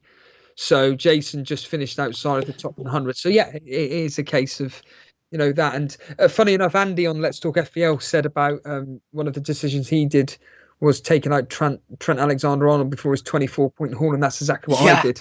Well, I benched him for that. Alone. So yeah. That I've missed out on. There was various captaincy choices which I changed last minute because I panicked. Various transfers I didn't do. Most recent one being in my free hit. Did I keep David Silva? No, I went with Sterling. So it's just little things like that and it's because of me thinking too much, because I'm getting too much information from various other people. But you were talking in the chat earlier about favourite moments from Elite FPL. Remind me what you said again, because it was quite amusing. It has to be when you was doing a match in the day challenge stream, and Jason had Aguero captain, and this was the prime time for yours and his rivalry. I'm pretty sure you was about the same rank, and it was really heating up. And he had Aguero captain, and you didn't have a clue what happened. Obviously, he was doing a match of the day stream. It came to the City game, and he banged in a hat trick, and I think there was about 30 seconds of silence, and then an abundance of swearing and just absolute rage and madness. And it was so funny because there was about 50 different people in the chat, all like screaming, laughing, all putting laughing faces. Yes, so it was absolutely hilarious. You were part of that recording, were you, in the Hangouts? Yeah, no, I don't think it was the Hangout one that I was on about. It was just a stream from you, and I was just in the chat for it. Oh, I see. It was absolutely hilarious. Yeah, because Jason did an actual stream, a members-only stream. Yeah, it did, yeah. It's showing exactly how you guys were reacting, and it was surreal. It was surreal listening to that back, hearing people saying what they did and stuff. It was it didn't feel that nice to be not in a horrible way. I'm not suggesting people may never do it again, but it just feels so weird because you're hearing the real thoughts of people and stuff. And yeah, they were crazy. And obviously you've been part of the show various occasions. You obviously were corresponding for us yesterday, Southampton, Sheffield United. There's been other matches, wasn't there, that you've been part of? I mean, I can't off the top of my head think of what you've done. Man United games, there's been a few. I think one that stands out as well, I think it was Man City versus Spurs or West Ham. Me and you both had Aguero captain, and they ended up blanking, and we were both just really mad throughout the entire recording. And that was a good moment as well. Yeah, it's been an absolute crazy one. And you, as someone that's been completely brand new to all this, but more importantly new to new to the Discord. You're a massive fan of it, aren't you? Yeah, I love the Discord. For me personally, I knew about it before anything FPL wise, because I'm obviously like I said before, I'm a big gamer. I play a lot of competitive Call of Duty and things like that. Oh, right. So I've been using Discord pretty much since it was even a thing. I always use it to talk to people, and I've got a couple of my in real life friends on it as well. So yeah, this Discord's amazing. And just to anyone that doesn't know what the Discord is, there's plenty of videos just to talk you through it and show you how to use it. And honestly, just give it a try, because really it's very, very simple. It seems complicated at first, but it's really not. And it's just a great platform to just initiate conversations with things that you're interested in. And there is a lot of people in there to help, isn't there? Yeah, 100%. I mean, there's literally designated channels. You literally click it on your phone, on your laptop, press it, and people are there to help you straight away, instantly. No waiting about, no nothing. It's fantastic. Yeah. Are you all set? Are you all set for a break for the next few weeks? Oh, I don't want a break. I'm ready for a game week 1 draft now, to be honest. Yeah, it's been. I said to can't wait Jason for earlier, it's been different, hasn't it? The fact that we stopped the season, then we restarted, now we've stopped, and then we're going to be restarting in a few weeks' time. It's been quite strange, hasn't it? A bit like virtual FPL, that of course you were part of.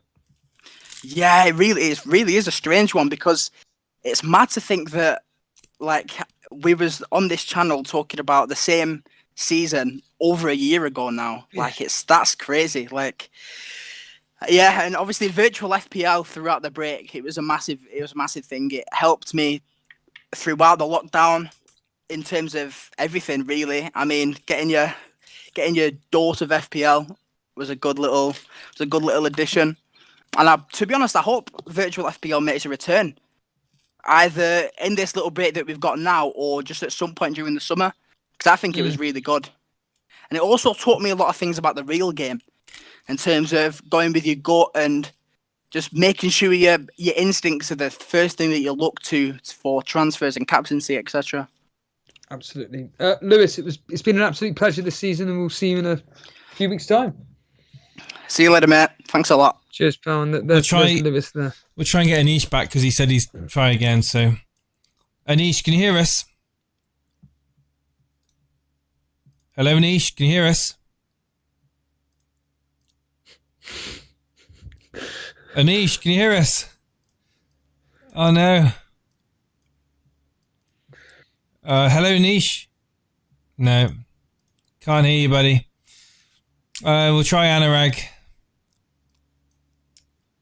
We spoke to. Oh my life. Hello. Hello, Anurag. 1 second. I'd have to say thank you to Davey P. Davey P has donated $6. Thank you ever so much, Davey P, for that. It's Has he? Yeah. When? Just a second ago. Nothing's come up on here. Oh, right. Well, thank you. That hasn't come up on here whatsoever. So, Davey FPL. Oh, right. Nothing's come up on here. Oh. Yeah, no, that's weird. It's not come up on the chat. You must have done it through something else. Davey, thank you ever so much, my friend. Oh, thank you. Yeah, you didn't have to. Cheers, dude. Thank you. Is that sympathy because I didn't beat you? Davey, it's been a pleasure, man, having you. Copy paste it, man. Copy paste it.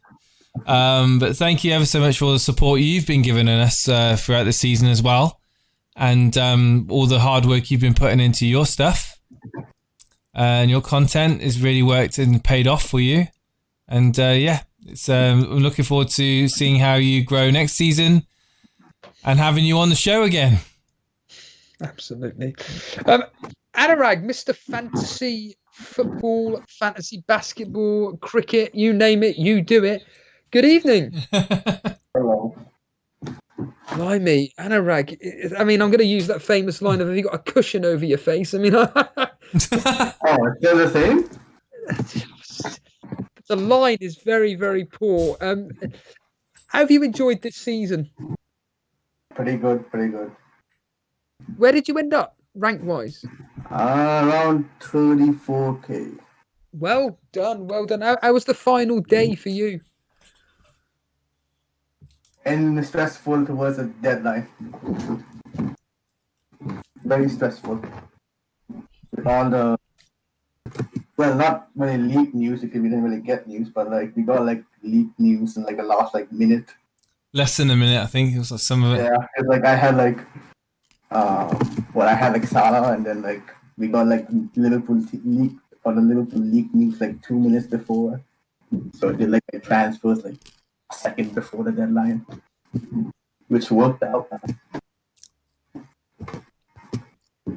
Yeah. Thank you. I mean, thank you for all your support, man. You've been watching this for quite some time, like a lot of people, and been very active in Discord as well. Yeah. Well, I think you already know, but in relation to next season, I'm not ready, but I already told you the two ideas that for next season to expand. Yes. The FPL draft, and another which involves Stevo, which is doing an FPL team based on his history. Yeah. Well, I saw that, and I don't know how that would work because it's based on individual game weeks. You have to do hits, aren't you? Yeah. Yeah, it's basically you're purely looking at points and game week.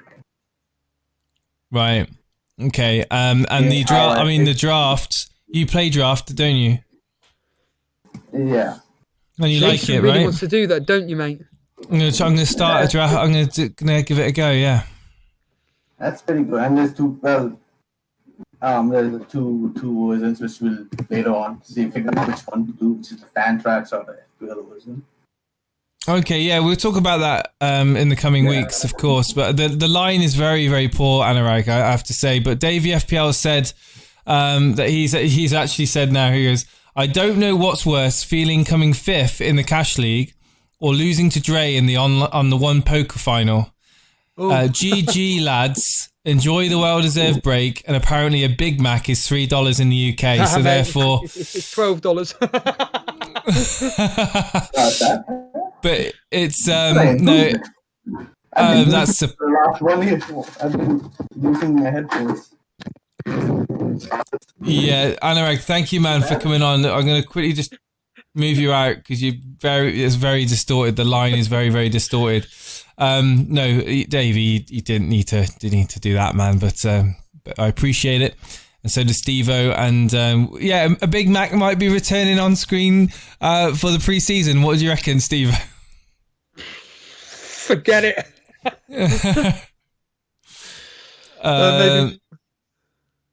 Okay, so yeah, thank you for sticking with us through this stream, guys. I hope you've enjoyed it. We've kind of summed up a few of our seasons and got a few callers on. I'm very much looking forward to starting afresh from a clean slate and learning from my mistakes. And upwards and onwards, Elite FPL. Let's see what next season brings. Yeah, Stevo. Absolutely. I just want to say cheers, everybody, for showing, for staying with us, just sticking around. You know who you are, the usual faces that come to us every single game week, every single stream. We know who you are. And it's been an absolute blast. And bring on next season is all I'll say. Just want to say, actually, thanks to all the moderators on our show. It's been an absolute great help, especially in the Discord and on the live streams and everything. Really do appreciate it. And yeah, next season is going to be a lot of fun, everybody. So stay tuned for updates and various competitions. I really want to find that video clip of you throwing the brick into the washing machine, even though it's not you. Do you remember that one? What's that about? It was about, hang on, just need to go and put something in the washing machine. Good afternoon, Do you remember that? Do you remember that? I do, yes. Let me have a quick look, see if I can find it, because I want to play it, because I love that. I love that moment. That's one of my favourite moments. There was while you're looking for that, there was a quick question here, something about the predictions for players. I'm probably going to do that. I did it last season about a prediction on player prices. I can't remember who won that now. Maybe Ray Joyce. I really can't remember. Daniel Germain, can we get predictions of the price of the top players next season? I think Boona nailed it with Kevin De Bruyne. Kevin De Bruyne is going to be 12, 12.5. Salah, again. He may get a drop, actually. Maybe 11.5, possibly. Mane is going to be the same as that. Players like, I don't know, Danny Ings, 8.5. Jimenez, 8.5. Vardy, 9.5. Well, no, it'd be 9.5. Who else is there off the top of my head? I can't even blink and think. Aubameyang's going to be 11. There's lots and lots of players that are going to be up. I mean, Martial's going to be reclassified as a Man United striker. He'll be probably 8.5, 9. Greenwood's going to go up in price to probably about. So welcome to everybody that's joining us. I'm not going to lie. In the next 3 minutes, 7.5 in that region. So yeah, it's going to be a lot of price changes for a lot of people. I found it. Good lad. And Jason's now going to put that clip. Right, guys, say thank you ever so much, Stevo, and give him a good wave. All the best, everybody. Take care now. Bye. So welcome to everybody that's joining us. I'm not going to lie. In the next 3 minutes, I'm going to have to go for a quick break. In fact, you know what? I'm going to give you a little clip, SMZ. Oh, go on, man. I've got to go and put my washing into the tumble dryer right there, so I'll be gone for about 30 seconds. There you go. Have some of that. Shambles. A few moments later.